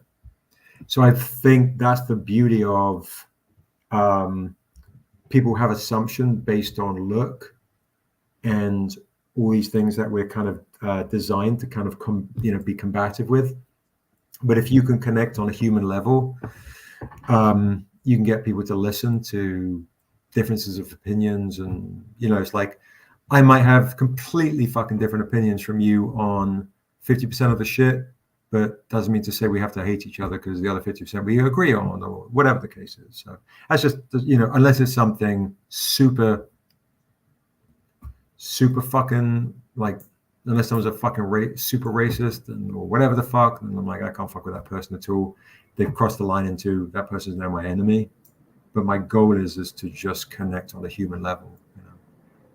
No, that definitely sounds like a very sound approach of taking things. And I do my I will, best. I will say, like, I don't want to dismiss any of the stuff that you have on the table. Obviously, you just released issue number 4. Oh, right. Yeah. I didn't You bring a ton of stuff to show. you have that great hardcover book. I'm gonna give you some time right before we sign off. I have that. I have that. That's awesome. I got that. You got the low end. So how you call it? That's the Tribal Quest. That's right. Yeah, the tribe homage. Yeah, we got a bunch of different hip hop homages, but that's that tribe joint, bro. Yeah. So people could buy stuff over your website. Can they buy them in stores? Yeah, absolutely. So we've been doing a bit of a big push into Diamond, through Diamond, back into comic shops. So you guys, if you can, please support your local retailer. It's hard as fuck being a retailer, so please support your local comic book shop, but also let them know we have a voice. So if you want to order through them, that's awesome. They can go through Diamond, or they can also set up an account on my website and they can do wholesale. If they don't want to buy the stuff directly, or they don't want to carry Stranger Comics stuff, you can also go to strangercomics.com and you can get retail editions. You can get our collections of trade paperbacks. You can get discount book bundles. You can get sexy, rare hardcovers that look like a Taschen book. You can get the collector stuff. You can go to the Stranger Reserve and get the really rare stanky joints, the super, super limiteds. We also have a Patreon where you get Patreon exclusives that are only limited to Patreon folks. And you get invited to like private Zooms where you can pitch me ideas. You can hear me talk even more shit, or you can get opportunities to invest in IP, and special things for Patreon members are really, really dope. Now, do you go straight to print, or have you been doing Kickstarters for each issue? We do some. We go straight to print. Like this Tales 4, we went straight to print. We've gone straight to print on quite a few titles, and we've kickstarted a bunch of titles too. So it's been a bit of a mix. But I like the Kickstarter stuff too, because it allows new fans to experience stuff they might not have seen before, and they're like, "Oh shit, I've stumbled across your fantasy world because I backed your Kickstarter." Which is another platform, basically, to be able to get you out there. Yeah. But yeah, at the point your company's grown to the point where you're not dependent on the Kickstarters. You have enough of a base to be able to sustain without having to do them. Yeah, but it's a nice extra thing to be able to build a new audience and maybe promote some Kickstarter exclusives or something like that. 100%. Yeah, our Kickstarter exclusives. Like, here, I'll do something fun. I'll show you something. Right now, we're shipping. Gives you a bit of a window here. Let's see. Yeah, the Shop Called Quest. That's right. Here's shipping for next couple of days. Got a whole bunch of Kickstarter things and store and online store. Here's a fun Kickstarter variant. Oh my god, I hate packing. You like packing? No, I fucking hate that shit. There's a Silver Surfer for Virgin on my... Oh, that looks badass. Where was that at NYCC? We had a trade dress of it on NYCC. I didn't see that there. We bought a few of them. You freaking hid those from me. I would have bought that. Really? Yeah, bro. I can sell you one right now on discount. We'll talk. Okay. So, what are those like for the people that are curious? What, like, if they want to buy an issue of that, what is it selling for? The Silver Surfer joint, I think on the Kickstarter we were doing that one for 20 for the trade dress edition. That's not bad. Yeah. So, for a Kickstarter exclusive, that's not horrible. Yeah, I think that one was 20. Here's the trade dress version with the classic fonts. Look. can I go on the website and pick one up like that, or No, this isn't on the website yet because we only bought like a handful of these to New York Comic Con, also to give to some of our Kickstarter backers. You know what you can do, bro? I like the trade dress better than the Virgin. A lot of people do, yeah. The trade dress one is fire. I do have a link to what basically is they call backer kit, which is where we're fulfilling Kickstarter through. If you want to go on that, I could just send you that link too. Sounds good. And that's where you can get any potential covers like that. There's another cover we did which sold freaking crazy. It's probably buried under there somewhere. I've got an art print of it that just came in. Oh, fuck, it got put. I love the angle. I like the angle you're holding the camera at. You look like a lunatic running through your. Yeah. So here's a tote bag of it. I hope you can see it really good. It's one of our best covers. You had a cover that looked like that at the Comic-Con. It's the Dungeons and Dragons second edition one right there. So really Lisa, we do Stranger Con. We just entered the Kickstarter, and I was just 17, 18, I think. Just turned 18 when I left school. So we do Stranger Cons, guys. Yeah, we're going to do a mini winter Stranger Con where after we've kind of fulfilled all our Kickstarter, we'll be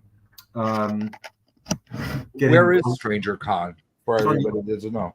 It's on our YouTube channel. Just basically, it's not a physical location.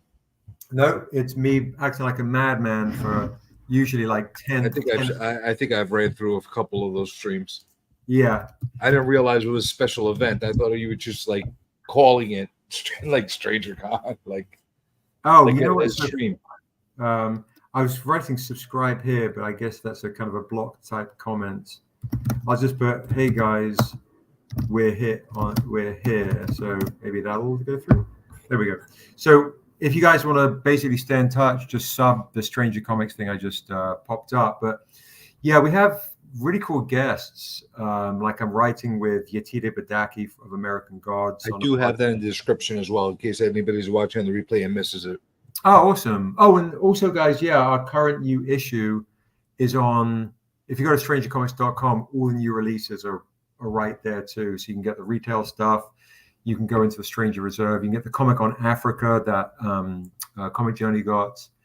And a lot of fun stuff. So if you want to get into the world of Asunder, my recommendation is get one of these, go to the discount bundles, click on that, pick up Untamed 1 and 2, or just pick up the first Untamed, see if you like it. The artwork. Big coming up right now. Any new titles that you're going to be releasing? Yeah, we've got the one. What have we got? We've got a few. We've got Naibi Endura, issue 3's just being wrapped up right now, which is crazy.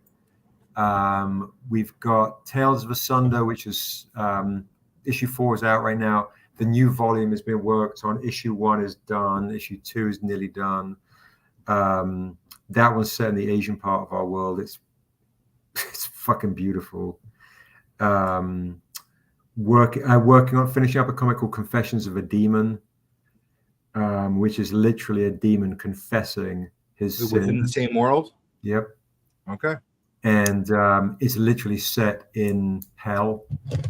And so basically, as you can see, everything started in the Untamed, a one-horse town spaghetti western, and then we got bigger and bigger, and now you've got cosmic shit, and so, but you still just start in that one-horse town, the Untamed, A Sinner's Prayer. Sounds good to me. I mean, you got some good stuff coming up. I have one last question for you from me personally, and I have a couple of questions that are starred right now that I just want to get to, and then I promise I'll let you go. Oh, good. Maybe. We'll see. So my one question for you is, under your brand, under Stranger Comics, have you entertained other creators coming to work with you and bring their creations under your label? Yeah. So in other words, if I wanted to start something and I pitched you the book, right, would you entertain, if it's something that you are okay with, to be under your publication? Yeah, 100%. The hardest thing I think for us versus other indies is we're such a small operation that we don't have a lot of bandwidth for sharing profits, essentially, for just to be blunt. When we staff up and we get to kind of another kind of level up, then it's going to be a lot easier to take on more projects. And God willing, because I don't want to write everything, and I don't want it just to be in the world of Asunder. We have done so. If you had a pitch, and I'm like, oh my God, that's great. Sometimes we've worked in the past. We've talked to creators alike, say, okay, if you're funding everything, cool. We'll take a much smaller percentage, and we'll essentially become almost like a distribution. In order for them to use the rights to be under the Stranger Comics brand, right?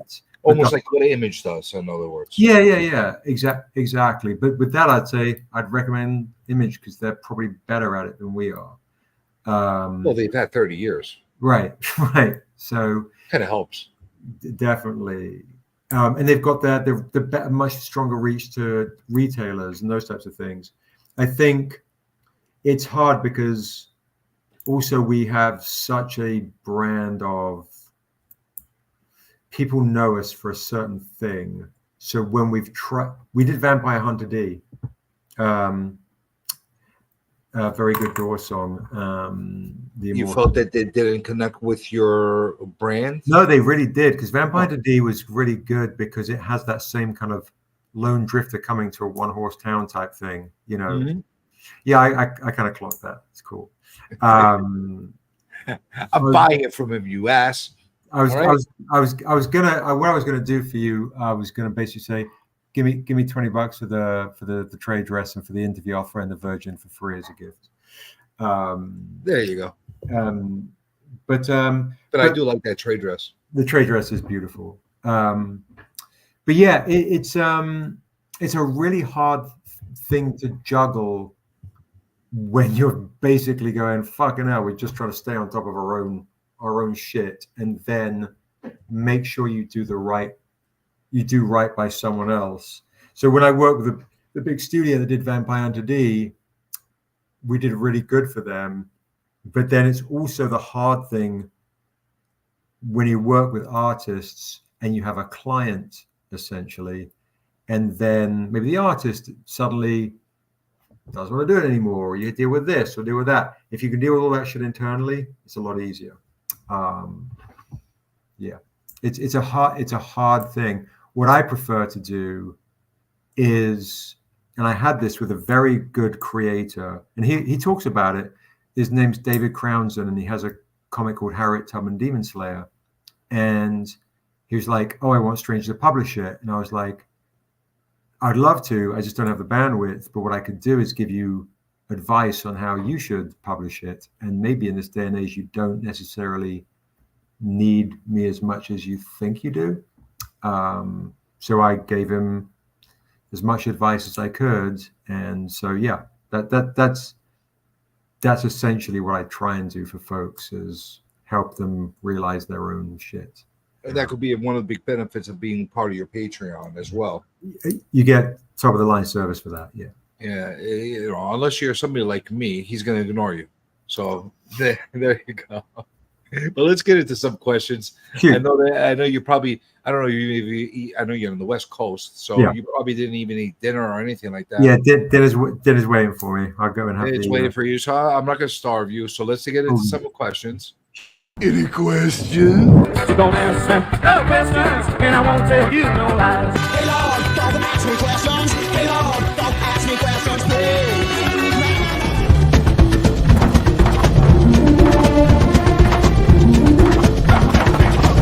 What do you want?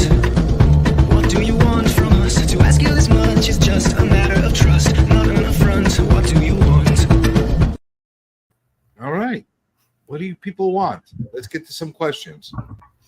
So the first start question we have here: do you have any favorite blues musician?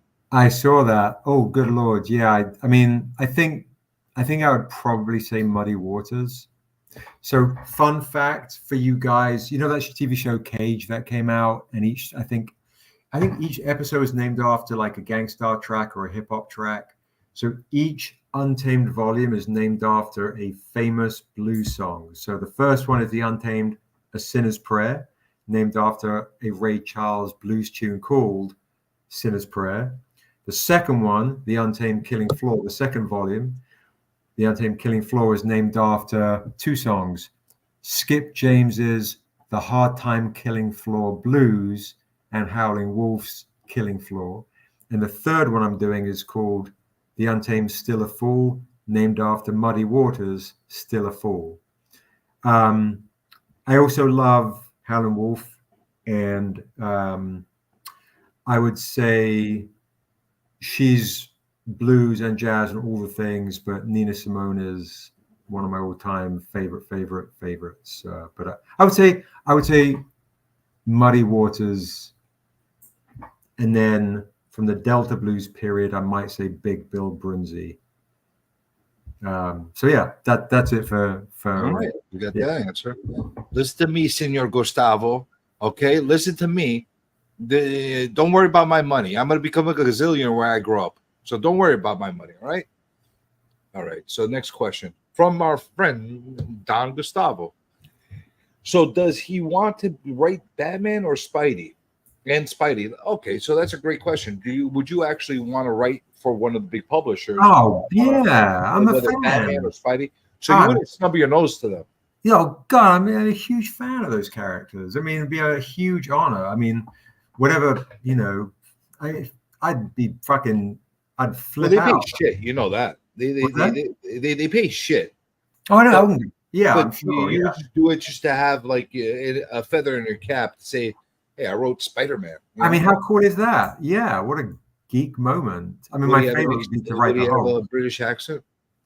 Spidey would definitely. Yeah, I guess that's Spider-Punk at this day and age, right? But yeah, Who's your British character? What was that? Who's your favorite British character? Who's your favorite British character? I think the first one that comes to mind, I guess is Captain Britain.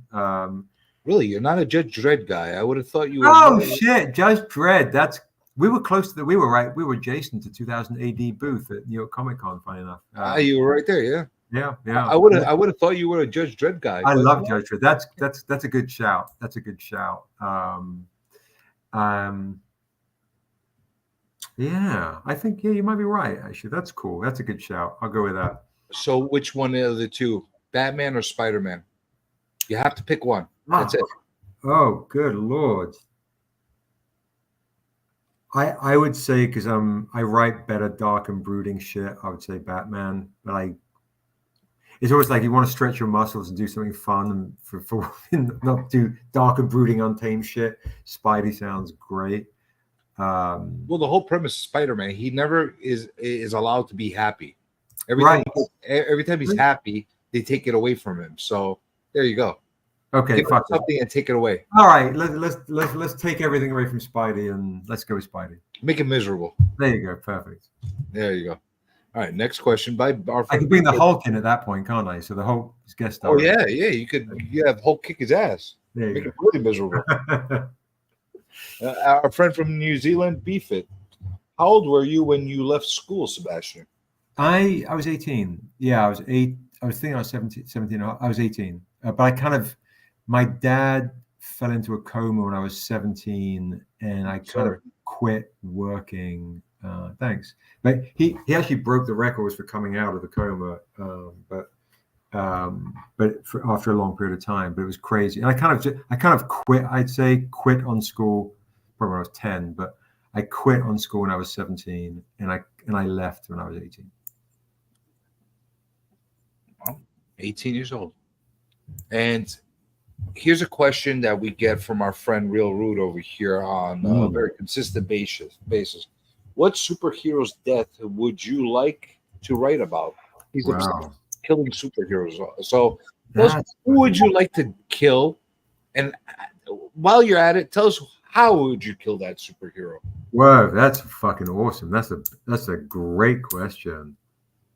I mean, he's morbid. Oh, I know. I love that. He loves that. For me, it's kind of I know he's died famously. You know what? Fuck it. I'll change it up. I was going to say Superman and I'll have the Hulk kill him because I fucking hated those DC Marvel crossovers when they always had to have Hulk get beaten up. Like the same way they had, all right, in the movies, they only did the Hulk once.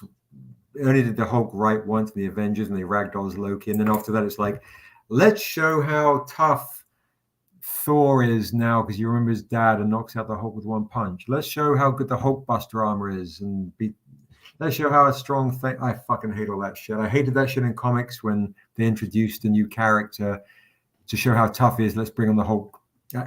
So the Hulk just annihilates, dismembers into oblivion Superman or Thor. There you go. There you go. You got a two for Rude. Not only do you get Superman killed, maybe Thor too. Yeah, just yes, the whole give him radiation poisoning while you're at it. There you go. I just want to see him, beat like curb stomp. I want to see some curb stomping, Oh, you definitely got Rude's approval. Okay, good. That's a very, very honest and good answer. You know, we hear the usuals, but you just want Hulk to kill people. yeah, basically, yeah. Forget about the actual people that get killed, the characters. You just want Hulk to be the one that's killing them. The whole Avengers, they'll just mop them out, wipe them out. Yeah, it's fun. What was your favorite Hulk arc? Ooh, good question. I guess that's so tough.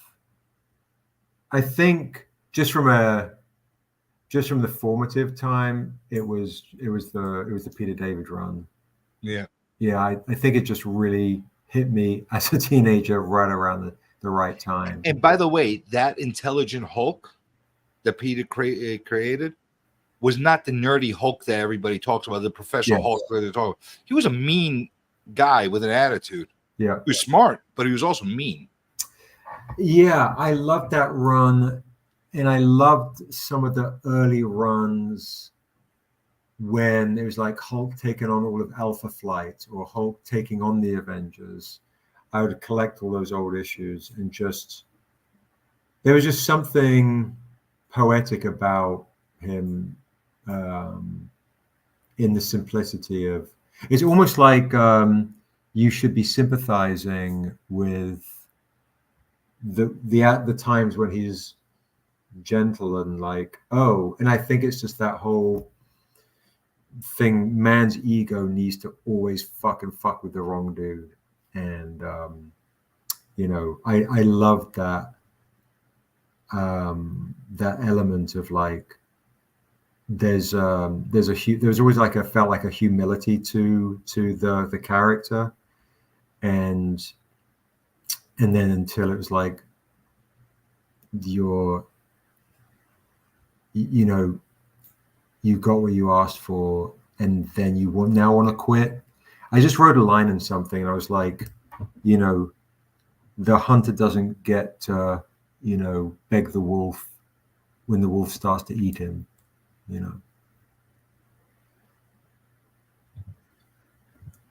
On that note, I think we're going to end this stream.